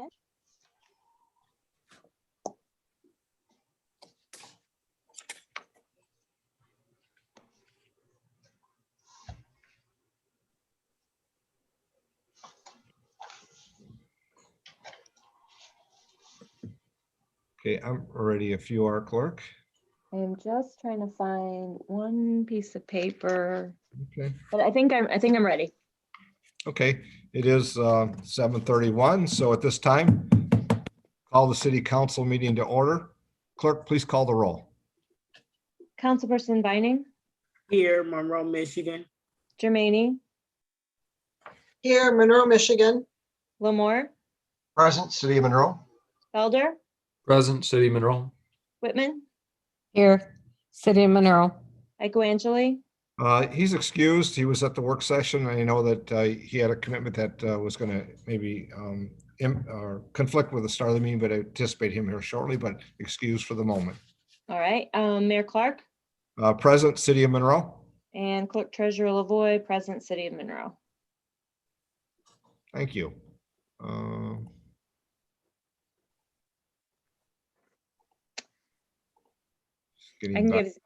can give the invocation, Your Honor. Yeah, please, next item, please. We have faith and hope in each other. We ask for your guidance in the decisions that are made here this evening. We ask you that you work with us as we work for the welfare of this community and all of its residents. Thank you. And as we start with our Pledge of Allegiance, you may join in, either muted or not, your choice. I pledge allegiance to the flag of the United States of America and to the republic for which it stands, one nation, under God, indivisible, with liberty and justice for all. Thank you. Clerk, next item, please. The next item are any amendments to the agenda. I'll see Mr. Pastor there. Any administration, any items, or if not? I have nothing to request to change, Your Honor. Thank you. Any comments from council, requests?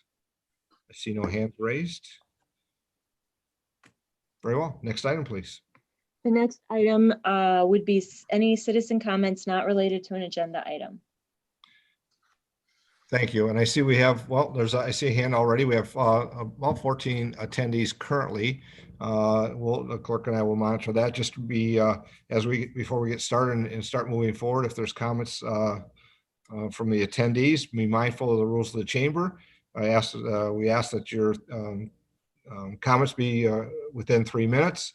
Also, if you would state your jurisdiction of residence, and I guess we'll leave it at that for now. We have raised currently, so I'll let you manage those, Clerk Lavoy. And I just want to remind attendees that this section is for comments not related to an agenda item. If there is an item on the agenda, Your Honor, will be giving them time to comment at that time, correct? Yes, thank you for clarifying that. As it says, it's citizens' comments not related to an agenda item. So again, I'll just repeat, if you have comments related to an agenda item, when those come forward, and whether it's under council action, opportunity to please raise your hand. If it's on the consent agenda and you want that pulled for further discussion, please raise your hand so we can see if there's an item on the consent agenda that you wish to have pulled for discussion versus just passage. Thank you. So Clerk. I'm pulling the first hand raised in. Go ahead, Your Honor. Okay. Is it John and Krista? Yes, John and Krista Kleider. Yes. 98 Winchester. I'm sorry, your address again, please? 98 Winchester. Very good, thank you. All right. We saw the east side of Monroe as an area ripe for development, and many of our friends cautioned us to stay away from Monroe on account of the building department reputation. However, we were returning to Monroe after successful business ventures in Gaylord and Ironwood. We contacted Monroe officials in October of 2018 before purchasing this property. It was not until after we purchased the building that the regulation issues in Monroe became apparent. For example, our building permit was not issued until Christmas of 2019. Moreover, we first applied for permanent signage May 14th of 2020, but our permits expired this past Christmas. On December 10th, 2020, I sent certified mail to the building department requesting permits be granted. Today, we still do not have a permit to install permanent signage. Now the building department is threatening us with fines and penalties if we do not remove our temporary signs. In comparison, in 2017, we needed to install a laundromat in our hotel resort in Gaylord. This was a sprawling resort property on 5 acres with multiple bars, restaurants, processing hundreds of hotel guests daily. I walked into the building department with a simple hand-drawn sketch of how we're going to convert a porter closet into an advanced laundry room with automated detergents and commercial wash equipment. 15 minutes later, I walked out with permits. The entire project completed in under a month. Here in Monroe, a simple deck-like structure requires third-party consultants to evaluate the type and layout of the shrubs and bushes. The laundromat with typical wash equipment, no chemical processing, requires months of evaluating washer to parking space ratio. Multiple in-person meetings determine the proper location of the dumpster enclosures, maneuver lanes for the garbage truck, and that we don't even use. Then the fire department comes in and complains about our flammable storage inside the building, so we moved our equipment to the shed. But the building department wants the shed removed because we can't find a building permit from 30 years ago to prove the shed was an approved structure. This is just a highlight of never-ending issues, and every time we resolve something, whether from another inspector, another department, something new inevitably appears. The only reason we've financially survived the last 2 years process is that we had prior success in other communities. My wife and I started with nothing and built our business from the ground up. We would not be where we are today if we had to face the challenges the city of Monroe creates for young entrepreneurs. This discrimination doesn't just crush our property values, it breeds hopelessness. In Gaylord, where growth breeds growth, a town that recently has had 4 new hotels built in less than 2 years, there's constant construction, new business, economic life, breeding excitement and anticipation. On our streets, our banners are the greatest ray of hope many have seen in decades. Now the building department is carelessly demanding we tear them down and literally stopping suicide, breaking people free from heroin. I don't even get a courtesy call before I receive threatening violations in the mail with a 10-day timeline. Apparently, we'd rather heroin rule our streets before we risk a banner hanging in our city. I cannot ethically comply with the building department demands and tear down our banners when I can name people like Brandon who walk by every day. If Brandon even suspects that we are out of business before he finds enough support to start his treatment, he could very well lose hope and commit suicide. I'd rather risk my business and reputation before I risk Brandon's life. We're in the front lines of fighting depression, anxiety, suicidality, pain, and drugs. To remove our banners, we remove our presence. Removing our presence would be remove hope and healing to this community. Thank you for your time. Our doors are open if anyone wants to come see how we are saving lives. John, thank you for your comments. I see Mr. Pastu's hands up, and that's going to be the point of contact for you to have your discussion regarding interaction with the employees and city building department. I will say that just prior to the meeting this afternoon, there was a mail package that came from, I believe, yourself, and it's not been reviewed. It's sitting on my desk here. I've got it in front of me. I'll make sure that's passed on to the city manager as well. I can't speak for other communities and what they do or don't comply on building items, if they follow the codes or not. I understand your frustration. Mr. Pastu, do you have a follow-up, and then how to, I guess, have the conversation? Thank you, Your Honor. It did come to my attention late last week, and so I'll follow up with Mr. Kleider to, better understand what the nature of the problem is. So, but I'll follow up on it and report back to council. Very good. Thank you. Councilwoman Vining? Yes, thank you, Your Honor. I just wanted to add, along with the behavioral science clinic, I'm not sure exactly what we call the clinic, but the laundromat is also another service, and I brought it up, here on this platform before. So it's really needed in the community. Again, it meets with our council's goals and objectives to develop business in the area. So I have attempted to work with the Clyders over the past, I would say, close to 2 years, just to be present for some of the inspections and hopefully maybe be able to get the process moving faster. So those are our services that are desperately needed in the community. So whatever we can do as a council or administration to work out these issues. Again, I want to state, as far as the building department, of reminding about the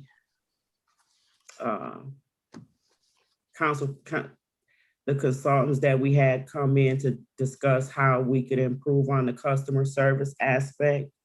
And I don't know if we're implementing any or all of those recommendations at this point. I would hope at this point we are. And just if we can take a look at that, streamlining these processes and making these processes more easy for the citizens to understand them. So I just wanted to, put that back out there again, that I think we can do some things to streamline these processes. I know we can't speak for other cities, but I do know that in Toledo, they do sort of a roundtable approach where all parties involved are there together. So everyone knows what everyone else needs. So just a thought. Thank you. Thank you, Councilman. I know that's been implemented here as well in the roundtables beforehand. I can't speak for this case. I guess we'll leave it to Mr. Pastu to determine that. I've been by there and I saw the banners, and I know that while they may not be compliant with the zoning regarding banners, that's something that needs to be worked out through the administration. I look forward to hearing back from Mr. Pastu. Thank you, Councilman. I appreciate the comments. Thank you. Thank you. Clerk Treasurer, I think we have one other hand up to start here. We do. All right. Cole, I think you're up. Hi, yeah, Cole, City of Monroe. I just wanted to say happy Women's History Month. It's this March. So I just wanted to give a few words, I guess, for that, and to thank the women on City Council for stepping up and fulfilling, these really important community roles. Basically, I just wanted to say that this concept of women's history and stuff kind of started out in like 1909. I guess it came out of the socialist movement. There were socialists and suffragists that were organizing and demanding better labor laws and rights for women to vote. Women won their right to vote in 1920. The birth control pill became commercially available in 1960, which allowed people to have more control over their health and well-being. In 1972, we had the Title IX pass, which was protecting people from sex discrimination in federal education programs. In 1963, we saw the Equality Act, preventing unfair wage gaps between men and women performing the same job, though we clearly have some issues with that still. A year after that, which is 57 years ago, the Civil Rights Act passed. We're clearly dealing still with some civil rights denials. Specifically, I'm thinking about transgender population, which is currently fighting for the right to be protected against discrimination out in public and in housing and in the medical field. In 1973, we had Roe v. Wade, which protected bodily autonomy. And whether you like her or not, in 2007, Nancy Pelosi became the first woman Speaker of the House. And then obviously this year, Kamala Harris became the first woman Vice President of the United States. So there's like a lot of amazing accomplishments. But my point is, basically, I know we're coming in here and we're often talking about, a lot of civil issues, and the work that it takes to fight for human rights and common decency is hard. It takes a long time, but it's extremely important. And when women fought for the right to be treated like regular human beings, They were often chided, sometimes killed, physically, verbally abused. Men got tired of hearing about them. There was a lot of, propaganda, against them. And today we continue to fight for both women's rights as well as Indigenous, Black, disabled, transgender, immigrant, and many, many more lives. And on a personal note, as a trans non-binary person, I see it a lot online, especially now that transgender people are fighting for their rights, that people who are very feminist sometimes tend to disparage trans women, saying that they're kind of somehow taking over the women's accomplishments. And I would just like to request that we don't use Women's History Month to disparage trans women, and that we love and embrace all women, and that we see to their health and well-being, and take a moment to check out some women's accomplishments throughout the year, both cisgender women and transgender women. Thank you. Thank you, Cole. Clerk, Treasurer, I don't see other hands up at this time. Nor do I. Okay, so next item, please.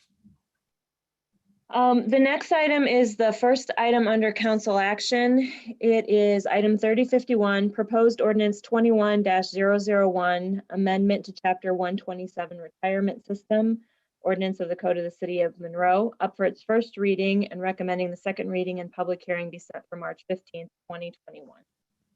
Thank you.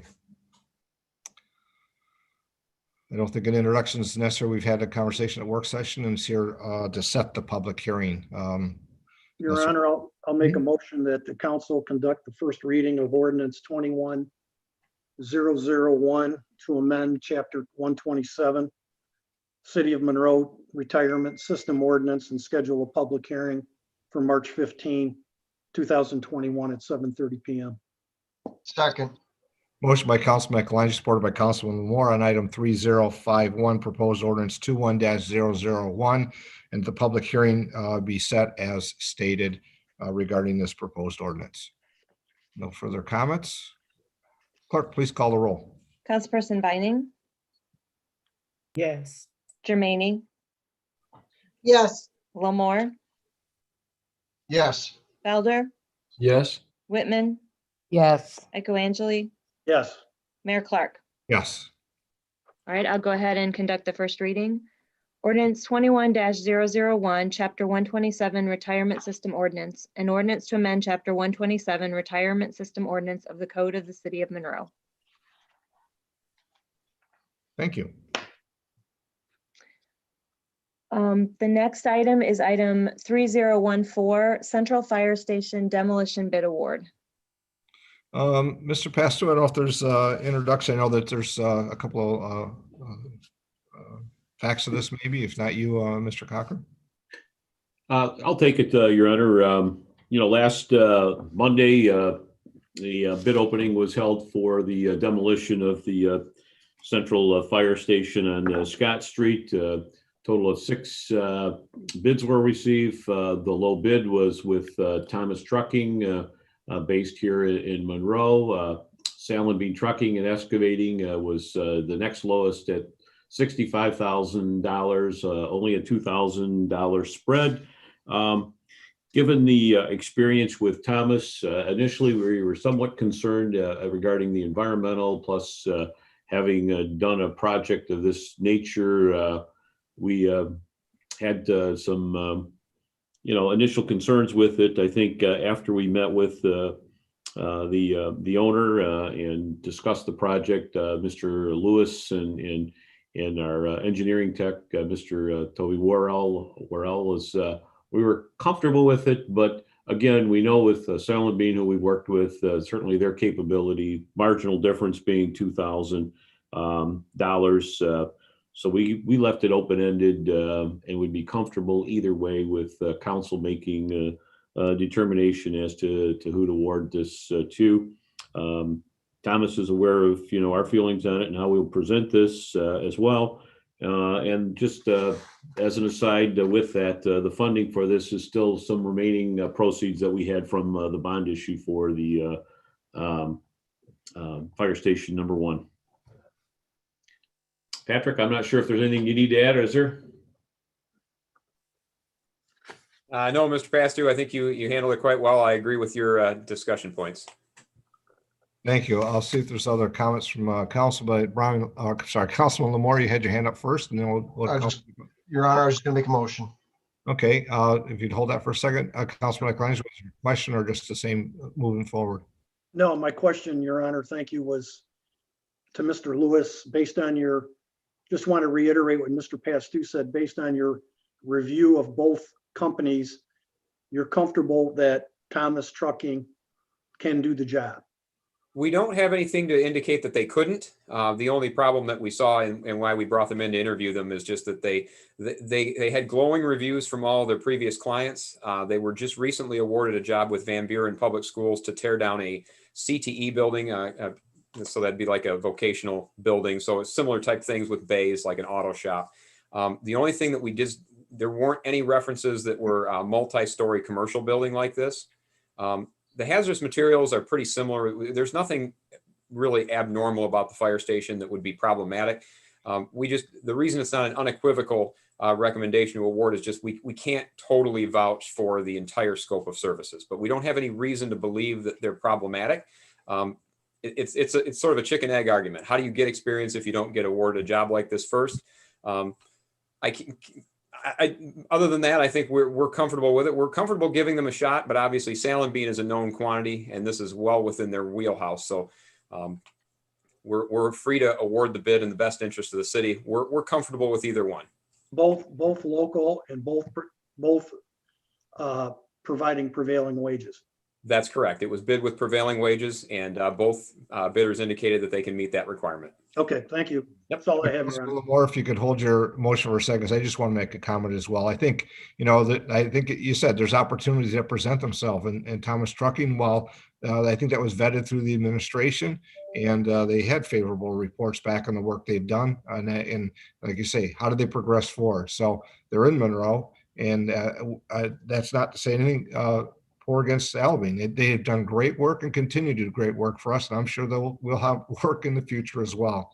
I'm good with the recommendation, and there is a low bid. So, Councilman, unless there's any comments, Councilman Moore, you have a motion.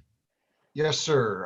I make a motion that a contract for the Central Fire Station demolition be awarded to Thomas Trucking Services Incorporated of Monroe, Michigan, the amount of $63,000, that a total of $73,000 be encumbered to include a 15% contingency, and that the mayor and clerk treasurer be authorized to sign the contracts on behalf of the city of Monroe.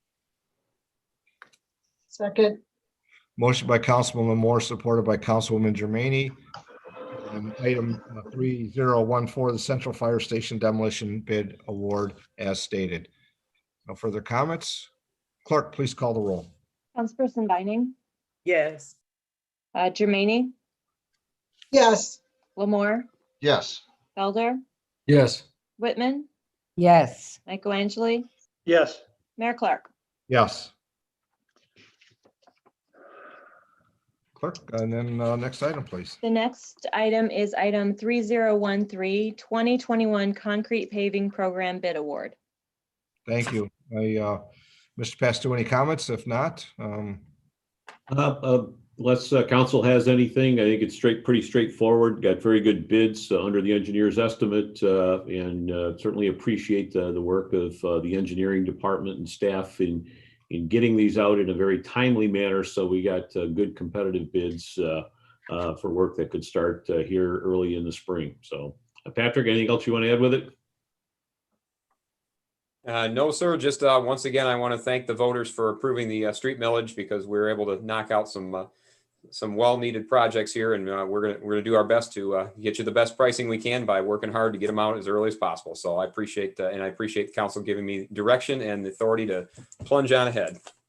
If I may just add, Your Honor, is that we did receive 8 bids for this project, which was very good. The fact that the scope was pretty large enough to get attention of a number more bidders, and the timing. And again, that's, I think, the key with the engineering department, is to get it out when they got it there. So very, very pleased with the competitive nature and the good bids that were received. So.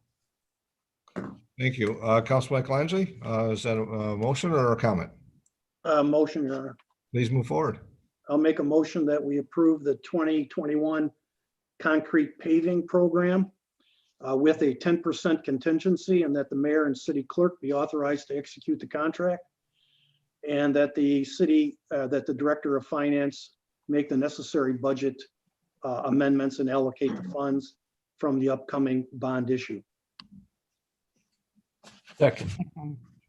There's a motion by Councilman Michelangelo, supported by Councilman Felder on item 3013, the 2021 concrete paving program bid award, as stated. Councilman Lamore, did you have a follow-up or? Yeah, just a quick one. Should we announce who has won the bid and in the amount? Zeiler Excavating. Yeah, ER Zeiler Excavating in the amount of $1,765,788.31. Total of $1,940,000 to be encumbered with the contingency. Very good. Comments? There's a motion and a second. Clerk, please call the roll. Person Vining, Yes. Jermaine, Yes. Lamore, Yes. Felder, Yes. Whitman, Yes. Michaelangeli, Yes. Mayor Clark. Yes. Clerk, next item, please. The next item is item 3055, consideration to approve traffic control order to convert Cass and Harrison to two-way traffic. Mr. Pastu, I guess I know we've had conversation, we've had input, and it's up for the council action, but your introduction, please, if there is. Thank you, Your Honor. Just a brief introduction, and then I'm going to ask Mr. Lewis to go through a couple of the alternatives before you, just more for reminders and clarifications. But we're at a point where administration is not sure how much more information data can be provided related to this decision. We've done a traffic analysis a couple of years ago, implemented 7th and 8th Street, and provided council with the interim report a year after its implementation. There's been public comment regarding that I'm sure everyone's aware of, but we're not sure there's much more we can offer. And so at this point, we're just asking council to consider, first converting to 2A from downtown area all the way to the southern boundary.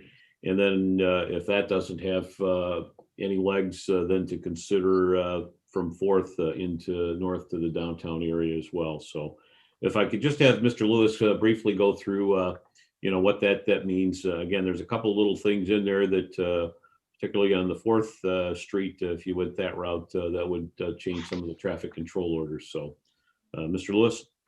Before he starts, Patrick, just for a second, for the clerk and I, because I do see a hand raised already. We'll take those comments after we hear from Mr. Lewis, and we'll kind of manage those in relation to with the council's conversation.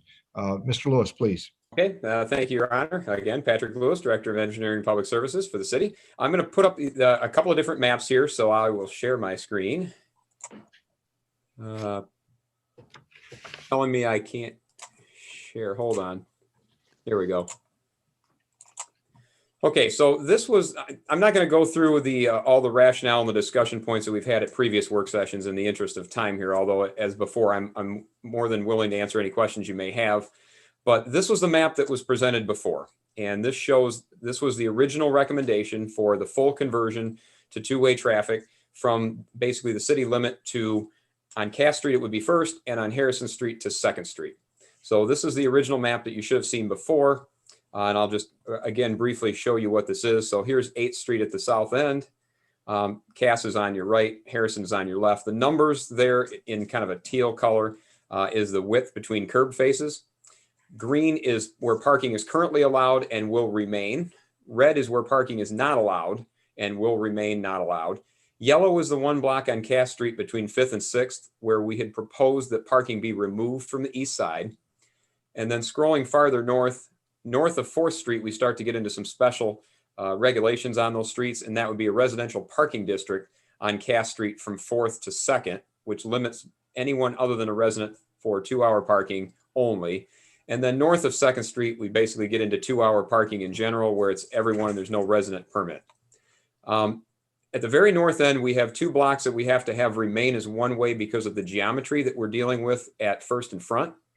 And at Cass Street up here, that's because the intersection at Cass and Front sort of throws you heading westbound. And so to try to open that up to 2-way traffic would be a little bit tight geometrically. We can do it in the future when we peel that corner back, but as of right now, we wanted to leave this block one-way north.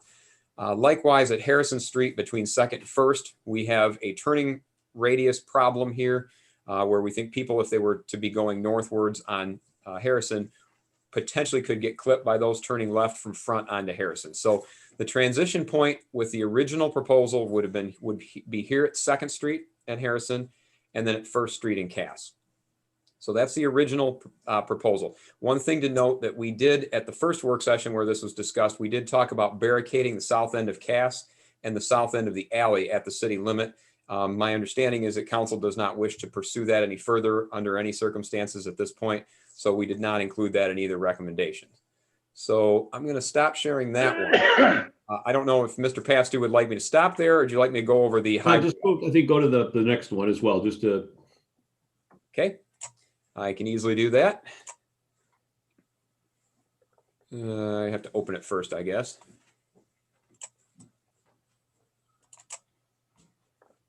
Okay.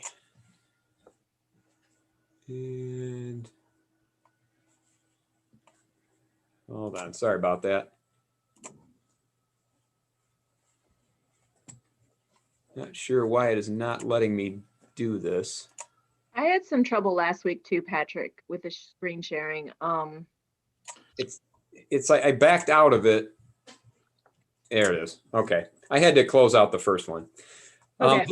This was a hybrid that we developed because there was concern about parking changes and the concerns from residents on, I'll say, the lower half of the street. We looked at where we could easily accomplish this. So if there's not consensus on the southerly blocks, we're looking to try to make the change to support our downtown master plan.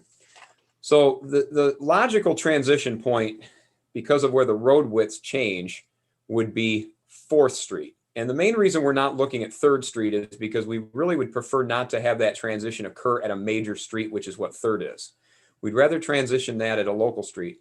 And going back to that earlier map, you'll note that Cass Street in particular widens out once you get north of 4th. It widens to 32 feet on the block between 3rd and 4th and 36 feet from 3rd to 1st. So 36 feet is very adequate for 2-way traffic. That's essentially what 3rd Street is now.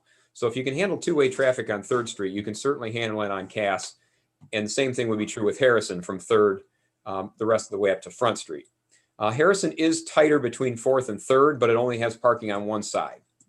So again, we're not making any parking changes. So if council chooses, well, I'll call option B, if you will, what we would do is create an all-way stop at Cass and 4th and Harrison and 4th, make that the transition point. So Cass would be one way coming up to a new stop sign at 4th Street, and then it would be 2-way from 4th all the way to 1st.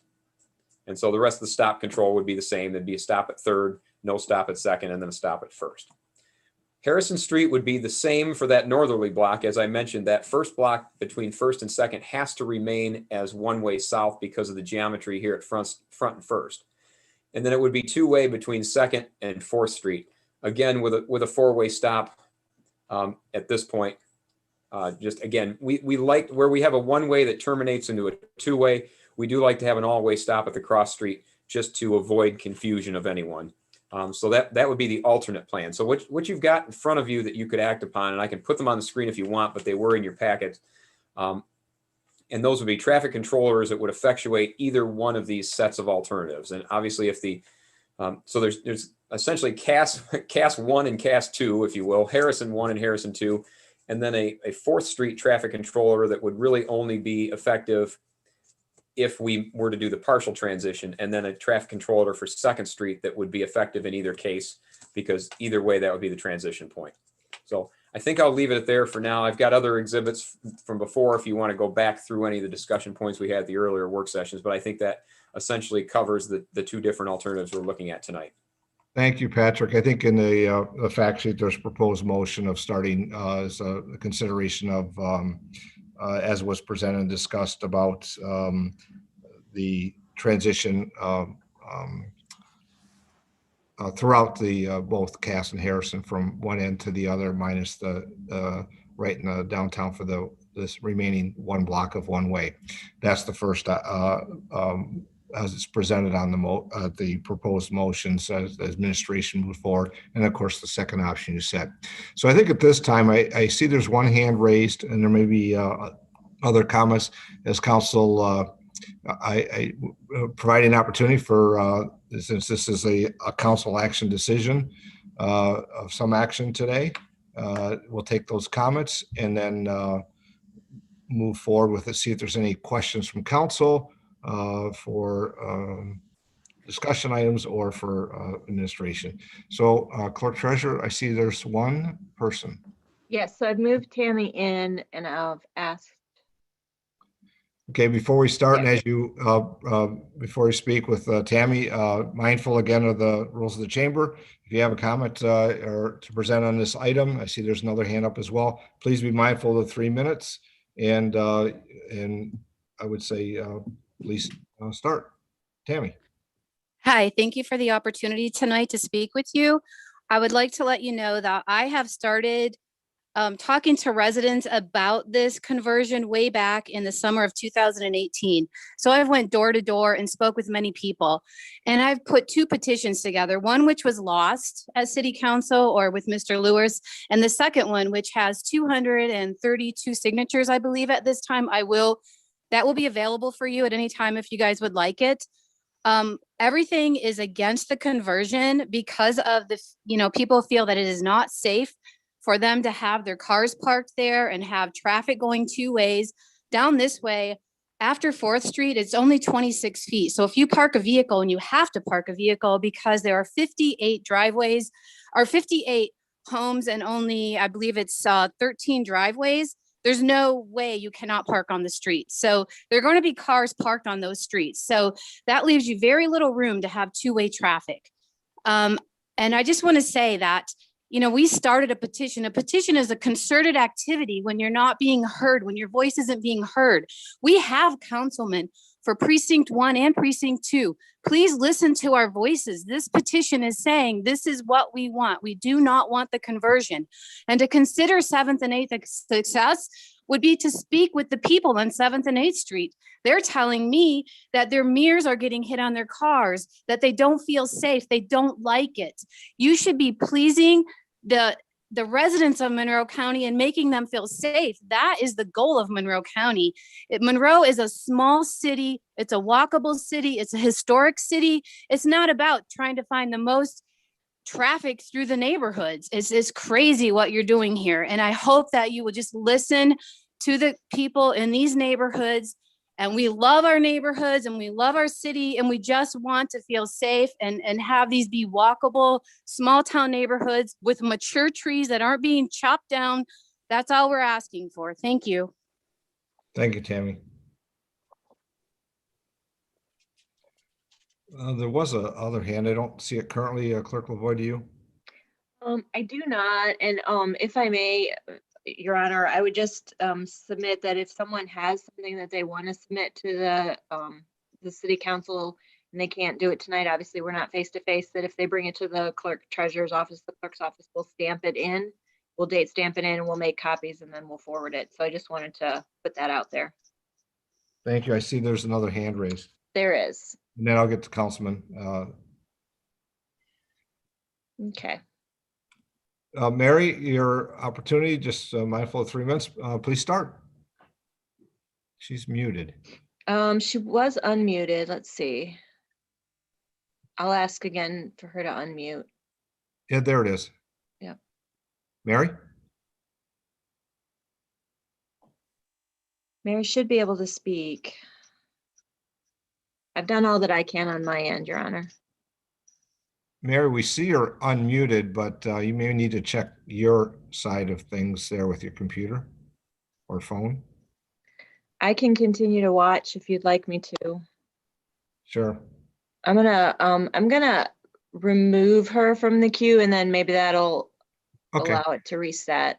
That'd be fine. Just hold on a second, Mary. We're gonna kind of reset you, see if we can get you connected for a comment. Let's try it again. Try again. Mary, can you hear us? And can you speak, please?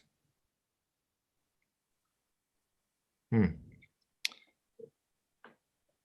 see it's unmuted, but we're not receiving.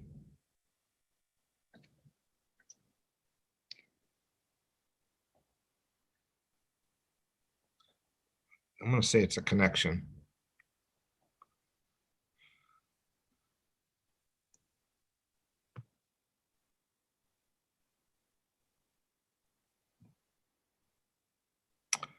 Okay. Well, yeah, we'll just, if Mary is able to return, there's at least a hand raised by Councilman Michelangelo. We can start there. I don't see any other hands raised other than Mary, so we're not, other comments from Collins. Councilman Michelangelo, let's move forward. If it comes through, Clerk Treasurer, then just have her hold and then we'll I will. make it available. Councilman Michelangelo. Yeah, thank you, Your Honor. The whole purpose of the conversions was based on the recommendations from the recently completed and adopted downtown master plan, where the traffic consultants that were part of that team and the urban planners that were part of that team indicated that the chances of having a viable downtown would not be realized with all of the one-way street patterns that we have. So the conversion is part of a bigger plan for the community and part of the downtown.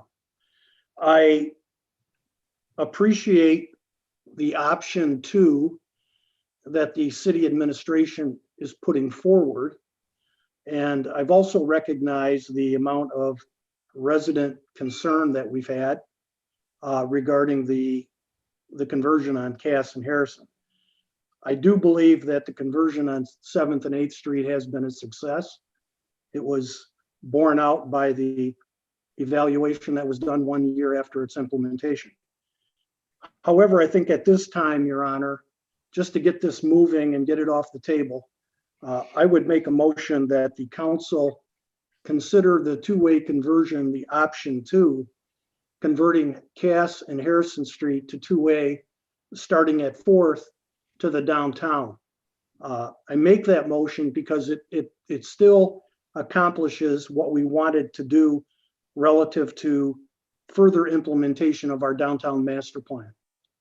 So with that said, I'll make a motion that we, if I heard Patrick correct, he's referring it as option 2, traffic control order, which would convert the one-way system on Harrison and Cass to two-way from 4th to 1st Street. And that's my motion.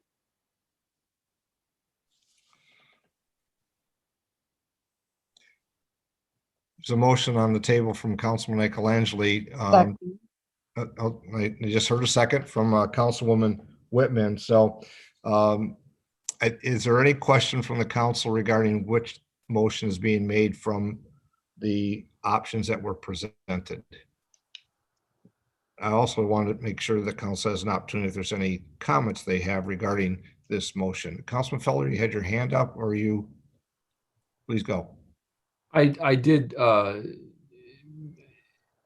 yes, a comment about the motion, I suppose. If Cass from 4th to 1st was its own segment, I suppose I could see myself supporting this. The problem is it's part of a larger street. It's part of a larger system. And what we have now is 4 segments of one street that goes one way from 1st to front, two-way from 1st to 4th, one way again from 4th to 8th, and then back to two-way from 8th to the alley that would be 9th. One of the reasons, because I went back to the downtown master plan and read it again to try and find an argument in favor of what we were trying to accomplish when we did this, and when it was reviewed. And one of them was to eliminate confusion, and in terms of the objectives that were put forth and what was trying to be accomplished. I don't think that this proposal does that. I think that the segment from First to Fourth can certainly support two-way traffic, but because it's part of because it splits the road into 4 segments, it increases confusion. It doesn't eliminate it. And so I'll be opposing that motion as well. So I'll see if there's other council comments or input as before we take the vote. And then I also have a question then. So there's a motion and a second. So I guess just for some clarity, Councilman Felder, is it because of the motion being a partial conversion or conversion at all? So I guess my question is, if it was a complete conversion, does that alleviate your concerns? I would be opposed to a complete conversion, although I am open to having a broader conversation on the dependence that this project has, or the dependence that the other downtown development projects and conversions have on doing this one. I think the point was made by the city manager at the last meeting that he felt that not only were the other conversion projects dependent on this one, but it was necessary for this to precede them. And so I think if there's a larger conversation that needs to be had with the community, that maybe we've done poorly, and that's a failure for us. The buck stops here, right? You're looking at the people who you've elected, and maybe we've done a poor job. And for that, I apologize. But what's been presented here, I think, are more options that are not perhaps fully understood by the community. And we owe it to them at least to have a broader conversation about what we're doing, what it's going to lead into, what the broader strategy is, and then why. I don't know that conversation has been had. And if it has, I think that we failed to convince anybody. And that being the result, I think you see where I stand, both on a partial and a full conversion. I understand. I may have some comments because this isn't something that started here in the last few months. It's been years in the process. But Councilman Moore, you had your hand up briefly. Mr. Pastu has his hand up, and so does Councilman Michelangelo. My question was answered. Councilman handled that. Mr. Pastu, did you have if not, I'll go to Councilman Michelangelo. I prefer Mr. Okay, Councilman Michelangelo. First. Yeah, thank you, Your Honor. I find Councilman Felder's rationale very convoluted.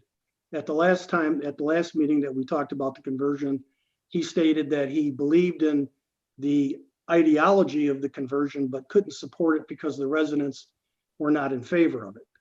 And now with the hybrid, which addresses the recommendations in the master plan for the downtown and protects that and enhances that, now we're at a position where we got to talk about a broader strategy. I don't know what broader strategy we need to talk about. We've already paid $80,000 for a strategy for the downtown that says we're not going to have a downtown unless we have two-way traffic. And the only way to achieve that is by having Cass and Harrison two-way, at least in the downtown area. And based on what the engineer is saying, you don't make that switch at 3rd Street. You make that switch at 4th Street where the traffic is less and you don't have the amount of traffic that you have on 3rd. So I think that's an appropriate solution that satisfies both parties. It satisfies the residential community from 4th to 8th that doesn't want the conversion. And it also protects the downtown master plan, which we need to make the conversions in order to make the downtown more viable, walkable, and economically viable. So I'm sorry, I just don't buy into Councilman Felder's rationale about taking a look at a broader, more strategic position. That's already been done. We've been working on this for the last 4 years. So that's my opinion. I stand with the motion. I think it's a good compromise, and it gets us where we need to be with the downtown. Councilman Moore, you brought your hand back up. I do. I thank you, Your Honor. I agree with Councilman Felder that the one thing the master plan stated was that we wanted to make it less confusing. Two-way traffic all the way. Well, obviously, we can't accomplish that. That's one thing that we don't all agree on. And with that being said, going from one way to two way, back to one way, I don't know how that can be any more confusing. And that is against what the master plan basically stated. I understand. So from your comment, it would take that you wouldn't support the complete conversion either then. But okay, so I think the motion tries to provide a compromise to the residents that are have called in and have shared their views. I'm not sure what their views are on the others. I see there's 3 hands up as well from our community. I know Councilman Felder and Councilman Eklund have their hand up. Not going to make this a dialogue all evening long. I think it's been discussed, but I will give the 3 people that have their hands their time to make their statement, because there is a motion and a second, and we'll be moving forward to a vote very soon here. I guess from top to bottom, or I guess it might be a different on your screen. I know Mary Gunter was trying to get in before. I'm not sure if she's able to now, but we should make one more attempt there. So if you're ready, Your Honor, I'll I am start ready. with Mary. Okay. Yes. All right. Mary, can you hear us? Can you speak? I'll give her another try. Mary? All right, we're going to move on. One of the next 2, and then after those 2, we'll come back for any final comment. I have something to say, and then we'll move forward. All right. I do want to make a suggestion, though, that if Mary wanted to try one of the phone numbers that's Sure. right next to the link, Yeah. that might be an option. So I'm going to go ahead and remove permission to talk, but there are phone numbers available for anyone who the link doesn't work for. And I'm going to try Kathy now. Kathy, if you can hear, you'll be unmuted, and there's 3 minutes, please. I thank you for the couple of minutes here. I appreciate listening to Mr. Felder talk about how the residents and the people that live in that community are the ones that should have the most say. So thank you for listening to the residents. And I just have a question. If it seems like whenever I listen to this conversation, it's all about downtown needing to have 2-way traffic. How does Ann Arbor have a vibrant downtown with all the one-way streets? And I can think of a lot of other cities. So I'm not sure why that is so important to have this change in traffic when the people that live in these communities do not want that. Thank you. Thank you. I think we have one other comment there, Clerk. Yes, we do. All right. I'm not sure the name, so. Ringel yes, if you would please, your start. Yes, hi, my name is Dave Ringel. I'm on 711 Cass Street also. I agree with Kathy also. I've read the master plan, and I don't think it is fair that that to calm the traffic to downtown, you're taking traffic off of Monroe Street that is meant to handle that kind of traffic and risk the safety of your residents by putting extra traffic on the residential streets on Cass and Harrison. 7th and 8th are not a success. If you cannot judge success by data, and you have to go out and talk to the residents, and the residents oppose this.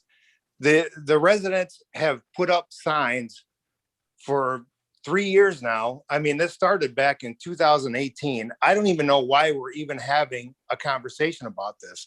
And also with Kathy saying that Ann Arbor, Toledo, Detroit, Grand Rapids, every city that this firm has that drew up this master plan has, they all have one-way streets, and there is absolutely no problem. I don't understand why we're still having this conversation. Thank you. And I would also like to thank Councilwoman Lamore and Councilman Felder for their support for us. Thank you. Thank you. Clerk Treasurer. Okay, we're getting other people wanting to speak, and So would you like me to try Mary one more time, though? yes, if she called in, yes. She didn't call in, but that I can tell, but let me see. Yeah, absolutely. I'll just try her one more time. Yeah, absolutely, because she has called a few times. Wait. Sorry. All right, let's try Mary again.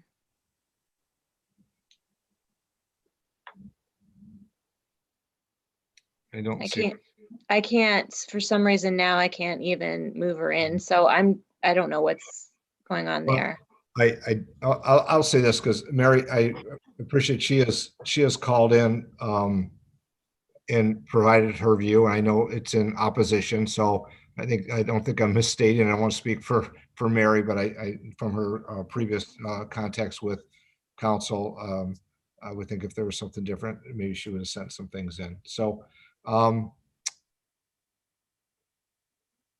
come back to council, and Councilwoman Germaine has not spoke yet. So if you would. Well, thank you, Your Honor. So in light of the petition, the first petition, we wanted to see it. We did not get to see it. Now there's another petition that we still have not seen. I think we're doing this community a disservice by not listening to them. And I too think that Cass Street is confusing, going two-way, one-way, and then two-way again. So I just wanted to get that out there. Thank you. Councilman Felder, final comment? Yeah, thank you, Your Honor. I just want to be precise when I'm speaking. When I'm talking about a broader strategy, I'm talking about the strategy that is laid out by the master plan, by the downtown master plan in terms of street conversions, in that we were going to start with 7th and 8th, then Cass and Harrison, then move on to First and Front, then move and then do the conversion on Monroe Street from 5 lanes to 3 with parking on the west side of the street. There were also some other streets listed, Godfroy and Borges, Willow, and Vine as well. I would imagine that if we're doing Cass and Harrison so as to do First and Front, so as to reduce Monroe Street from 5 lanes to 3 lanes, that those movements as well are going to be opposed by the public, are going to be opposed by the people who live on those streets. I would love for the businesses to step forward and say, I hate living on a one-way street. It affects my business. It negatively impacts me and the retail customers that are available to visit my establishment. I suppose I'm not hearing that. I wasn't able to find an economic impact statement component for the report detailing how much we're losing or how much we have to gain if we were to make these conversions, or how many visitors to our community are opting not to patron our businesses because of the one-way layout. That would certainly give a detailed, this is what we have to gain. I think that's absent. And that's sort of the reason why I feel we're doing all this. Because the other things that are listed, safer traffic speeds, less confusion for drivers, safer pedestrian conditions, and more livable, flexible streets, are largely normative claims that are assumed to be a benefit of the community, that the community itself is saying are no benefit to them, or that disagree in saying that they're the opposite. Now, I would like to believe the study, as I would like to believe our traffic engineer when he says two-way streets make for safer, slower streets. I would like that to be true. I would like that perception to be shared by members of the community and the people that lived on those streets. It apparently is not. It apparently is not shared that making these transitions will result in that, even if temporarily they don't. It is not a shared vision by the community that that making these transitions will have the economic impact and benefit to the city of Monroe that we are all trying to get. And in terms of saying ideologically, I support what this is trying to accomplish, of course, in the master plan, when it says this is what we want to do and this is why we want to do it, assuming the master plan is correct in terms of the MKSK who we hired to do this, is leading us on a good path that's actually going to have the results of what we want to have happen and the policies that are laid out to achieve those results, sure, I support that. But it appears that not all the policy results are occurring for the policies that we're enacting that were suggested. And I suppose that that's where the disconnect is. So I understand that we on council have been talking about this for years. Apparently the community feels left out. And that's, I guess, the gist of it. Thank you. All right. Thanks, Councilman. I'm going to make my comments and then we have a motion and a second and move this forward for a vote. So just a couple things. I think it's easy to have opposition on views without recognizing all the items that have been put into this in discussion. And you know, when the Downtown Development Authority started having discussions about the downtown and hired Joe Borgstrom to come down and talk to him, one of the first things he said is the one-way streets are disruptive to your growth as a downtown. And the business owners and the DDA recognized and supported that. So I'll just make that as a comment, because when cars go down the road, they go one way, they get to the end of the long one way, they don't want to find their way back, and they dissipate, and that's the example. Comparing the cities that were shared here, when we talk about Toledo and Grand Rapids, we're neither one of those cities. We're talking about the smaller communities when you talk about what's been changed, whether it be in our region that have done this transformation and benefited from it. So there are examples of that. You know, this isn't something that's been new. I would have been prepared to move forward as was originally proposed. We have a motion that's moving this in a partway conversion as a start. While it may have some items that going from 2A to 1, the plus to me of doing it all is we would then be able to evaluate it completely. And when we have cars parked on two sides of the street in one block, that's confusing and that causes challenges. Just because the rental properties that the owners are not providing parking space for their tenants shouldn't be a negative impact on the rest of those that travel, whether they're through the neighborhood or in the neighborhood. As I said before, the streets and were designed as two-way, and there was options for the back of the residence for parking that is not being utilized. And that was evident here recently when I went by and saw that the snow is piled up in front of the garages. It's not being made available to the tenants that are there. That's the landlord and tenants. To me, that's where that falls. But we have a motion. Councilwoman Viney, we've not heard, so I'll give you your opportunity to speak if you would. Thank you. Yes, quickly, Your Honor. I am of the thought that unless we do it, we really don't know what the outcome will be. But one of the things I wanted to put out there is parking being an issue for the residents, whether homeowners or renters, and that many of them have access through the alleys, but some of them have stated that the alleys are not in good condition. So have we considered as a city, and this is a broader, because those are not the only alleys, but looking at developing our alleys and making them more accessible? And if so, would the millage that we just did for sidewalks and trails and whatnot, would that be usable to help make our alleys more usable, more accessible? Could that be used for that? I believe, Mr. Pastu? No, we haven't established what I would consider an alley policy, where you've made uniform improvements and uniform related services. And it was not represented in the millage that it would go toward alleys. It was pretty explicit. Streets, sidewalks, and trails were the uses. Thank you, Councilwoman. And I know that we've had conversation and about there does fall to the city if we're asking people to utilize that, they're in a condition that they're passable, but also there's the items that are the backs being used for storage and other things that have to be accommodating from the owners or tenant side as well. So I'll just conclude, there's many items that have been brought up from the residents, the same items we heard from 7th and 8th Street. And I think at the end of the review found that it was not to be the concerns that they were. If we're not going to progress forward with a conversion, then I will have to revisit many things in relation to not only the downtown plan, but the downtown and streets and any further conversion. And while we'd appreciate more input all the way around, I understand the residents. It's not that I'm dismissing that.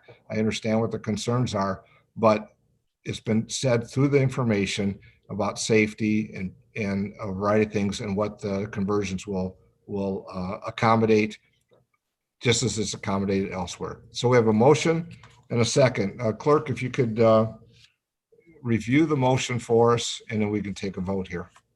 I'm actually going to need to have Councilman Echoangeli review the motion. Okay. My motion was that we proceed with the traffic control order to convert Harrison and Cass Street to two-way, starting at 4th to 1st. Does council have any questions on that? Councilman Felder?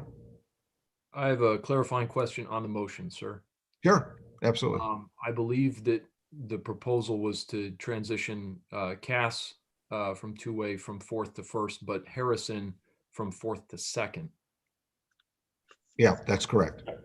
Yep. 4th to 2nd. Councilman, and I think Your Honor. Yeah. The reason why I said Harrison from 4th to 1st Street was because I know that in the near future, maybe next year or the year after, we're going to be making an intersection change at 1st Front and Harrison.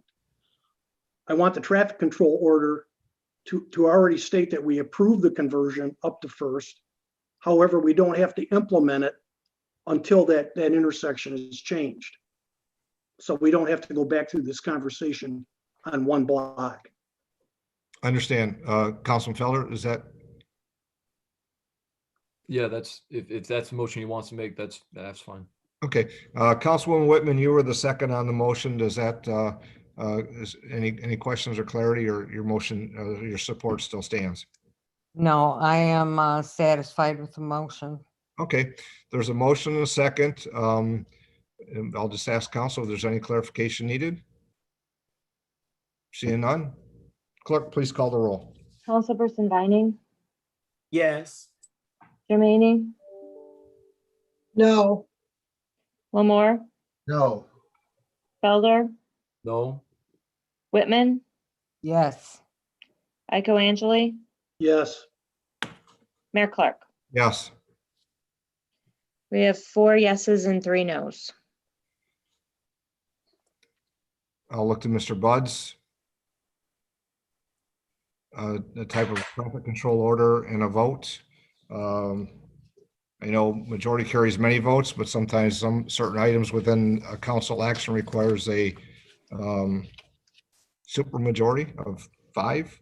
I'm just If you asking. give me just a moment, Your Honor, I believe that this would fall within simple majority, but I want to give just a quick view of the section in the charter to make sure this is not a contract, which is the most typical that falls into that. So my initial reaction would be that this motion would pass, and I can confirm that before the end of the meeting. Very good.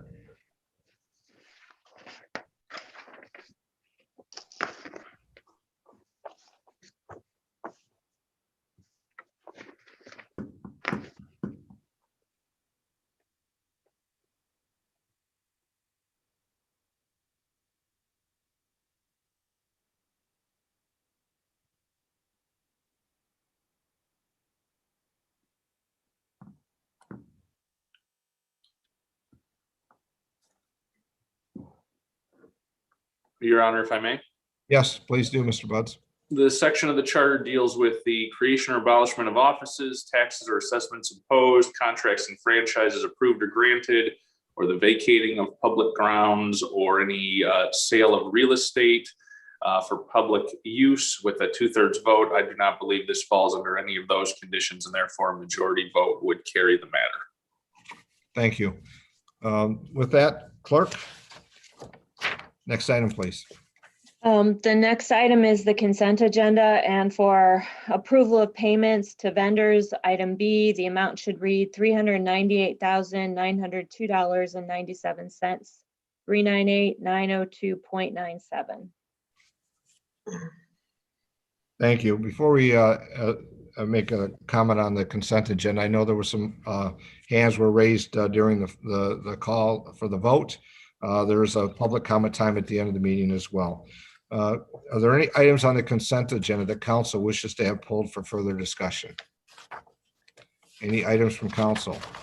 Any items on the, oh, Councilman Moore? Yes, we can pull item number 3033. Sorry, I'm having a hard time seeing it. Dan? With that, any those that are present on the meeting here this evening that wish to have an item on the consent agenda pulled for further discussion? I don't see any hands. Your Honor, I'll make a motion that the consent agenda be approved with the exception of item 3033 and all actions and resolutions so noted be carried out and approved. Second. Motion by Councilman Felder, I'm sorry, Councilman Akalangi, supported by Councilman Felder, got ahead of myself, that all items on the consent agenda absent 3033 be accepted, placed on file, recommendations and resolutions adopted. Clerk, please call the roll. Councilperson Vining, Yes. Jermaine, Yes. Wilmore, Yes. Felder, Yes. Whitman, Yes. Echoangeli, Yes. Mayor Clark. Yes. The next item on the agenda is item 3033, water treatment plant steam boilers replacement project. Councilman Moore. Thank you, Your Honor. I'm not sure if Barry is online here. He is, I see him. Just a question. I know we had a lot of bids for this. Just want to make sure everything's good to go with this company that submitted this bid. He's been promoted to panelist.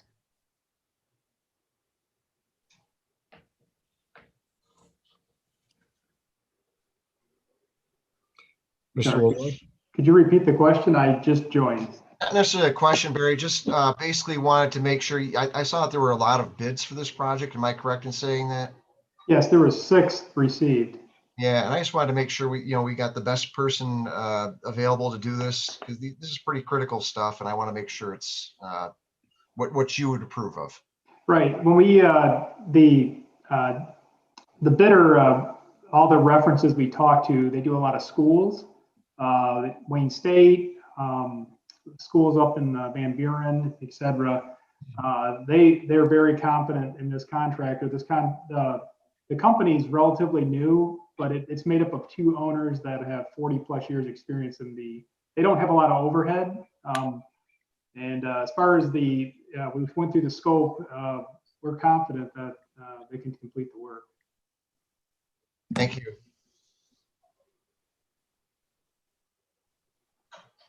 Very good. If there's no other questions, Councilman Moore.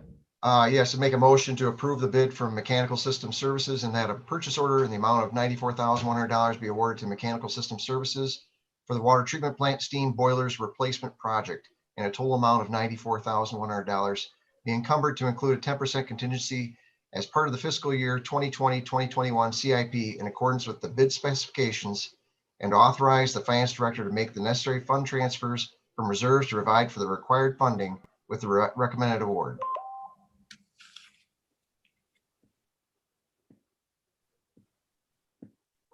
Support. Okay, thank you. Councilman, motion by Councilman Moore, supported by Councilman Echoangeli on item 3033, water treatment plant steam boiler replacement project, as stated. Clerk, please call the roll. Councilperson Vining, Yes. Jermaine, Yes. Wilmore, Yes. Felder, Yes. Whitman, Yes. Echoangeli, Yes. Mayor Clark. Yes. All right, I have no further items, Your Honor. Thank you. It is March. Councilwoman Vining, comments this evening. Yes, I had a comment and a question. I'll ask the question first. I was in a meeting at the community college, a Zoom meeting. I forgot the title of it, but the Martin Luther King Bridge came up. And I was just curious, some of the repairs that are needed and whatnot, or maybe beautifying the bridge. Is there any more funds left in the bridge millage that we could use towards that bridge? Well, I have Mr. Pastu respond to that, but also with our recent passage with our street millage included trails and along with our pathways and non-motorized with the streets and sidewalks, and it may fall there as well. But Mr. Pastu, the question for the councilwoman. Your Honor, I think we've exhausted all of the proceeds with that. I can't recall that there was much left. And so what I'll do is I'll talk with Mr. Sell and send you an update if there's any remaining funds available for that. So. Thank you. Councilwoman? And then I just wanted to discuss I'm sure you've all heard there was another shooting in the neighborhood. Of course, that was in the 3rd precinct on Conant Street Friday night. And I've gotten some calls about it, and I just wanted to let the public know that I did speak with Chief McCormick, and myself and a couple of the pastors in the neighborhood, and the chief is going to bring some people in. We're going to be meeting this week to discuss setting up an official neighborhood watch program in the area, and maybe some patrols, see what kind of funding there is out there that could help us become more organized and strategic in looking over the neighborhood. I mean, anything can happen at any time, and we can't stop fools with guns and bullets, but at least we could attempt to organize to be sort of a support to where the police can't be, and at all times, and maybe get some patrols through the neighborhood where we could just report suspicious activities and those sort of things. Not trying to deputize anybody, but that we could maybe write down suspicious activity and report it to the police department. So if there's anybody out there watching right now, please pass that along. And I hope to have some more concrete information to pass on once I meet with the chief and his people once we meet this week. Thank you, Your Honor. That's all I have for today. Thank you. Councilwoman Germaini. Thank you, Your Honor. I want to express my condolences to the family of Kim Domick that we lost this last week, and to the Monroe Evening News losing an employee, and to our community, because she was a big part of the Monroe News in our community. Thank you, Your Honor. Thank you, Councilwoman. Councilwoman Moore. Thank you, Your Honor. Want to apologize for being tardy for the work session #1. Totally out of my control. I definitely apologize for that, though. Also, a question for Patrick, if he may. Trash and recycle cans, I believe, are supposed to be at the curb, not on the street. And driving the streets today of Monroe, I noticed that several trash cans and recycle cans were out in the street. Just wanted to get a little backup on that. Yes, Councilman, that's correct. The trash cans are supposed to be set not in the street, but behind the curb.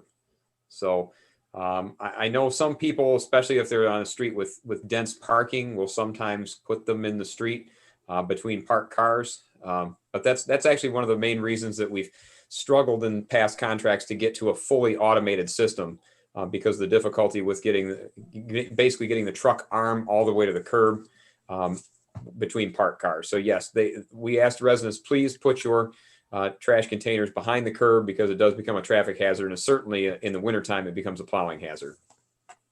Thank you. Yeah, and this was basically on the east side of Monroe Street where I saw all of this. So it wasn't in heavily parked neighborhoods. It was basically people just putting it out there. And like Riverview, for instance, is a there's no parking on that side of the street, and they're putting their cans out on the street. So please, residents, acknowledge the fact that they should be at the curb, not in the street. They are a danger to traffic. And that's all I have, Your Honor. Thank you. Councilman Felder. Thank you, Your Honor. It is indeed Women's History Month, and International Women's Day is March 8th coming up here. So thank you, Cole, for pointing that out. I hope everyone's enjoying the nice weather. It's certainly warming up and the snow's melting. I feel like it's spring already, but maybe I'm calling too soon. My wife tends to disagree with me on that point, so we'll see how it goes. Whatever disagreements we may have on this board, I do hope that the public walks away with the knowledge that everyone here cares deeply about their community and truly wants the best for it. These have been colleagues of mine now for going on 4 years. It is a privilege to be able to work with each and every one of them. I do hope as we move forward in our efforts to improve the community that we are able to effectively take the community and lead them along with us.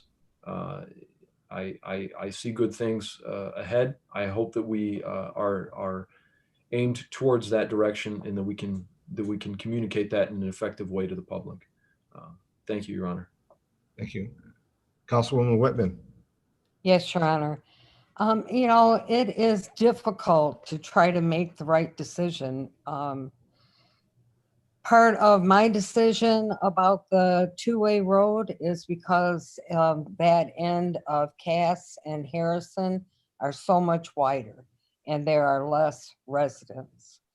And you want to be able to, you know, hear what the community is saying, but still do what is right for the city. And I get letters and I get people asking me all the time, what are we going to do about downtown Monroe? It's dead. There's nothing to do. There's only bars. There's, you know, most of the restaurants have closed up. So, you know, we have to think of the city of Monroe. This is my hometown. And I know not everyone's happy with the decisions that we make, but it's not that we don't listen. We just try to do the best we can and listen to everyone, you know, the people, the business people and the residents. And that's all I have. Thank you. Thanks, Councilwoman. Councilman Michelangelo.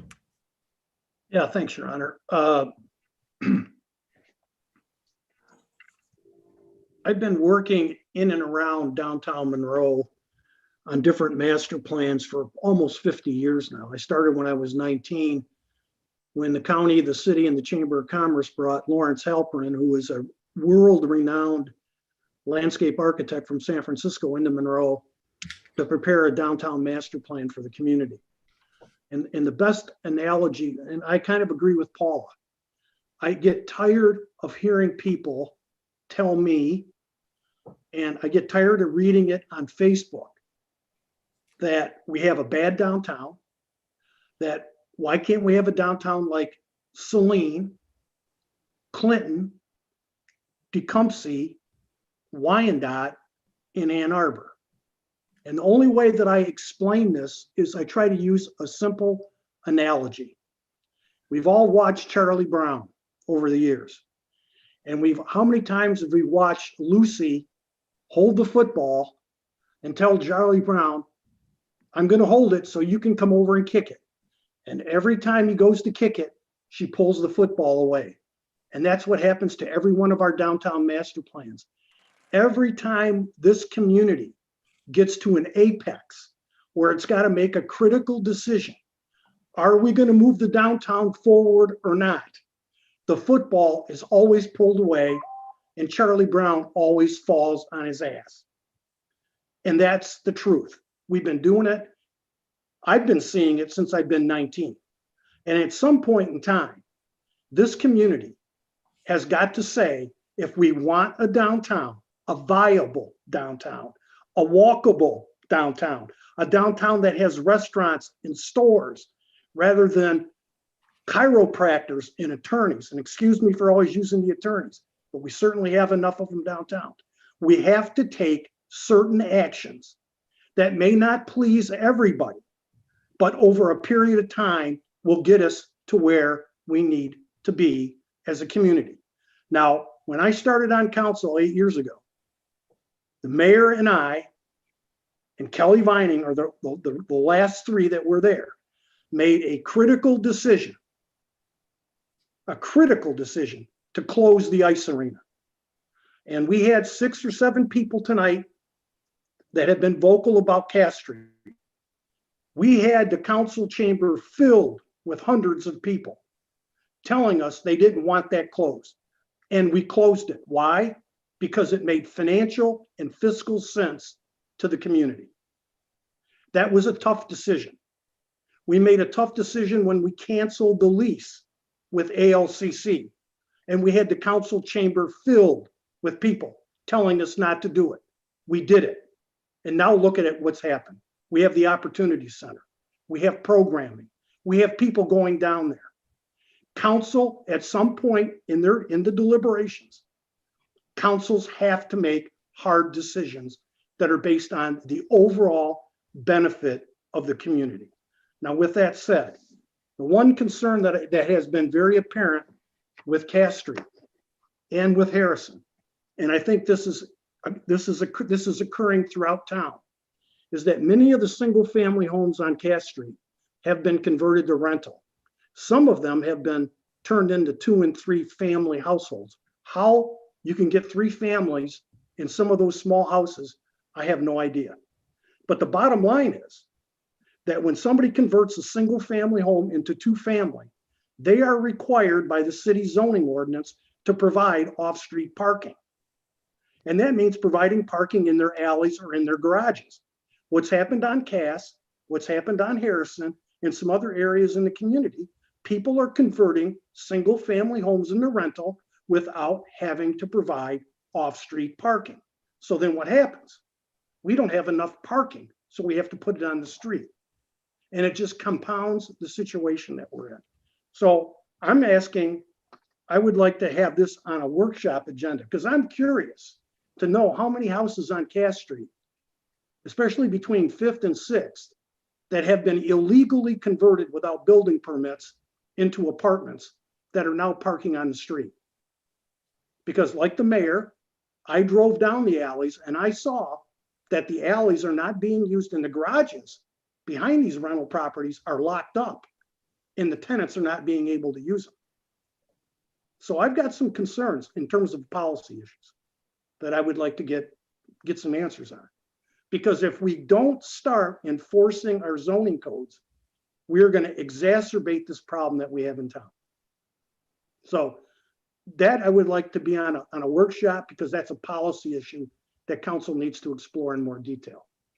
So with that, Your Honor, as one of the veteran people on council, I just had to make this comment that, sometimes the decisions are hard, but sometimes they have to be made for the good of the community. And in particular, we have to take seriously when we spend $80,000 on a master plan, we have to start implementing it, or else 10 years from now, another council is going to be spending another $80,000 on another master plan. With that, Your Honor, thank you very much. Hey, Councilman, I had one item. I'm just going to follow up with the downtown item only because I think it's I want to take the positive sense, so to speak, of what's occurred in the last year. And while it's not solving all of our issues, and I think we need to continue to move forward on what our master plan and what we've put forward over the years if we're going to get full implementation. So just on a positive note, for those that don't think there's things downtown or continue to want to write through social media, in the last year during COVID, there were 9 new small businesses that opened up. Small boutique entrepreneurs that are taking a risk. One just opened up here less than a couple of weeks ago at 2 French Hens. A fabulous shop. The Brown Bag has been now 2 years. The conservatory is doing well. I could go on to some of the small Pitter Paint store that's on Monroe Street. Many small businesses and our restaurants that are downtown that are still hanging on. I think I want to thank the residents that did continue with carryouts and orders. And now that we're starting to come back, that continue to frequent those. But it's going to take more than that. And I think we need to continue to have our vision forward on how to make the downtown fulfilled as it can be. But I cringe sometimes when I see some of the comments, but yet people don't want to, they easy to see what they don't like, but it's the idea is to take a second and see all this transpired and what is going on, and others that are in the works, because there's soon going to be the health plant food store that's going to open their restaurant, I should say, not store, on West First at Cass. So things are transforming, but you got to take a second to look at it to find some of them, those that are at times wanted easier just to send a message with social media. My other comment, during our work session tonight, Mr. Pastu did review an item regarding the RFQ that council has asked to have sent out regarding the Custer Monument, the community, the facilitation project and community engagement. But I want to clarify something, because I think it's at some point we have to set things as they are and what the facts are, so we can stop some of the misinformation. I don't fault for it being there. It's just easy to throw things out that may need some clarity, and that's my point for this. So the Monroe News on Sunday ran a variety of articles, and I think it covered for the most part the kind of the discussions and ongoing in the community. That's not my concern at all. But there were two references in two of the articles that the city took action or made a decision regarding the Custer Monument, and that what was going to be coming forward there. And I will say that has not occurred. The city council has not made a motion to specifically transform or move or reinterpret what the is going to occur regarding the Custer Monument. So that's the first point.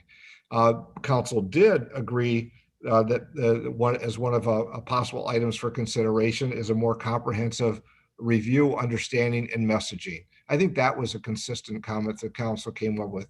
But also, as we've started to receive information, there's probably at least 4 versions of what have been discussed from the community and with council of what some of the likes or dislikes would be. This action that was talked about at the work session, and Mr. Pastu may follow up here at this meeting just to clarify some things as well. But we are going to put out the request for the RFQ, so we can have this facilitation. We can put things in place. This isn't going to get decided overnight, and I think we said that from the beginning as a council. One other minor point of clarification, because it's easy to get off the track of the conversation if we don't stay on what the crux and what the core of the feelings are all around the Custer Monument. But it sits on city property. It doesn't sit on church property. There's not a church state conflict here. It is City of Monroe property.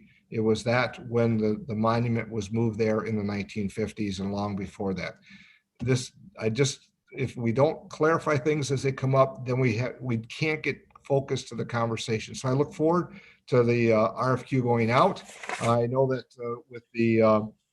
with Mr. Pastu, as he said at our work session, the project team work group will be reviewing the draft as well, and they'll be moving forward with moving that conversation forward. So that's my update regarding that. Clerk Treasurer Lavori, I'm sorry. Yes. I don't have any comments, Your Honor, this evening. Okay, very good. Mr. Pastu? Muted, sir. Sorry about that, Your Honor. I have nothing else to offer tonight. All right, thank you. And I guess I'll just make a comment for those that were unable to attend the work session and may want to view that on YouTube, please do so. I think there may be some additional information that Mr. Pastu started. I see Councilman Michelangelo might have a follow-up. Maybe it was on my comments. I'm not sure. Yeah, thank you, Your Honor. Michelle, clerk's office sent out the applications for absentee ballots. Oh, we did. So those were mailed out a couple of weeks ago, and they are due back now through the Friday before the election. We will be mailing the absentee ballots themselves out of the week of March 22nd when they become available to us. I just wanted to remind that. Yeah, no, I appreciate that, and it seems to be going well, and we haven't we're getting a large number coming in, so There doesn't seem to be any problem with the mail, but I'm glad you mentioned it. If somebody feels like they should have one or just has decided they want one, they should go ahead and call our office. And this is for the school election. There is a museum question on it, as it originally started as an ISD question only, and then there was a museum question added to it. So thank you, Councilman. Thank you. Clerk Treasurer Lavoy. I guess the next is our citizens comment. Yes, I see one hand so far, so I see one will. hand as well, so we'll move forward and see if others move in as well. Mindful again at 3 minutes for your comments. I see another hand, but clerk, if you could manage those. Okay, so I have brought one of the persons in. Yeah, Mr. Ringel, yes. Yes, sir. it's disappointing to me that Mr. Eichelangeli has such a condescending attitude towards his constituents, and that he has to bring up a cartoon analogy to get his point across. It's also disappointing that 3 members of City Council closed the ice rink and disregarded a whole room full of opposition to that. And also for Miss Whitman did not like her name on these signs on 7th and 8th Street. And Mr. Lamore brought up a motion to get rid of this proposal for the 2-way traffic. And Miss Whitman did not raise her hand to second that. And just let Mr. Eichelangeli and Miss Whitman know that there's an election coming up, and we will do whatever we can to make this your last term on City Council. Thank you. Thank you, Mr. Ringel. I see there's a couple more hands. Clerk Lavoy. There is 1 second. No, another one too. Okay. Okay. Cole. Hi, me again. It's Cole, City of Monroe. I wanted to just quickly say that while I don't necessarily agree with the decision that was made about the 2-way, I do hope that City Council can keep in mind what Councilwoman Whitmer and Councilman Eichelangeli said about making tough decisions despite some outcry from the city's residents about what is considered right for our city. When you hear residents complain about the Custer and Monroe statue removals, if you find it deep in your heart, I think you'll know it's the right decision to make reparations and to start to move forward to have better relations with our Native and Black communities. I'd also like to say that encouraging residents to report suspicious behaviors sounds like a good idea, but it often results in wrongful arrests and wrongful deaths, like in the case of Elijah McLean. His 25th birthday would have been this past Thursday. He was 23 years old, disabled, and considered to be acting suspiciously by racist police who tackled him. They escalated violence, and it led to his death. So I feel like until racism is eradicated from our city, where it is fostering currently, and eradicated from all police force, I'm kind of against encouraging a bigger police force presence, a neighborhood watch for reporting people specifically, and the focus must shift to helping our community before they have to turn to violent crime. Thank you. Thank you, Cole. There's a couple more. Katie Beth.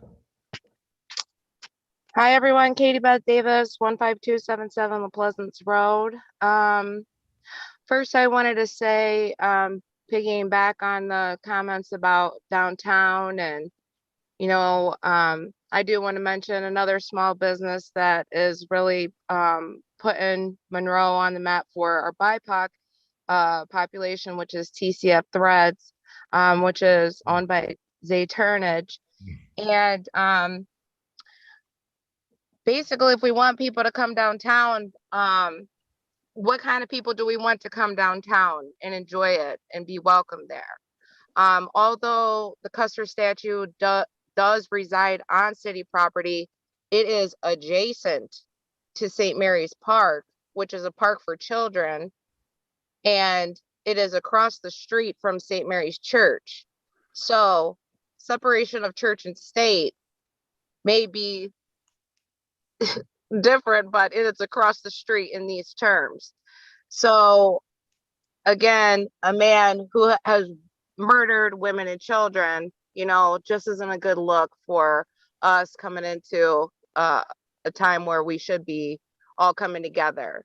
With the escalated crime over on the east side, that's nothing but drug wars. And you know, Monroe's always had a drug problem, and with COVID, the economy and everything the way it is, lack of access to resources and things like this, until we get that kind of stuff under control and extra help, and that, and you know, getting some marijuana businesses, and you know, finding other ways to attract other kind of people to feel included, I just feel would be a lot better. And thank you guys for taking the Custer statue under consideration, or at least reviewing it. It's a lot less what the rest of the country is doing with changing mascots and park names and everything else, but you know, we can say thank you. Have a great night, everyone. Thank you, Katie Beth. Clerk Treasurer, I see a couple more. I'm not sure if Mary Gunther is able to get through, but we'll give her a try, of course, again.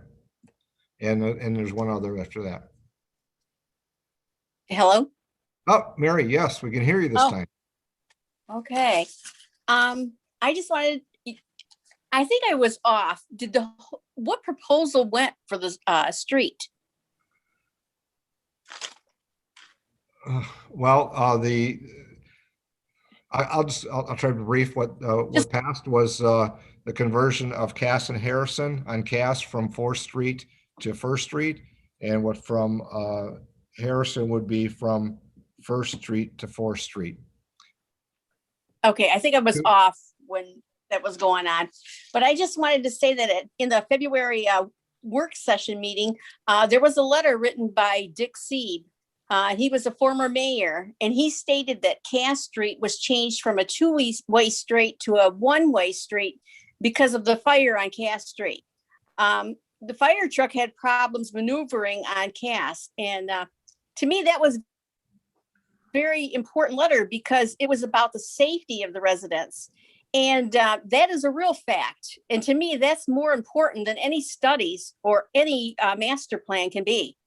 And as far as talking about our street, I mean, our town being like Celine and that, I think I've said it before, and I think I've even wrote in about it. If they just put the hanging baskets back, you know, it looks so nice when you drive through the town, because our town looks very stark without them, without even paying $80,000 for a master plan. If you go to like towns, like you mentioned, Celine, but go to Milford, South Lyon. These towns are like our town. They're about the same size, and they look beautiful, and they make you want to walk down.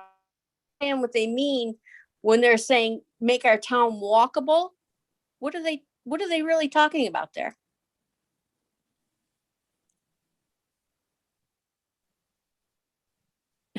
Anything further, Mary?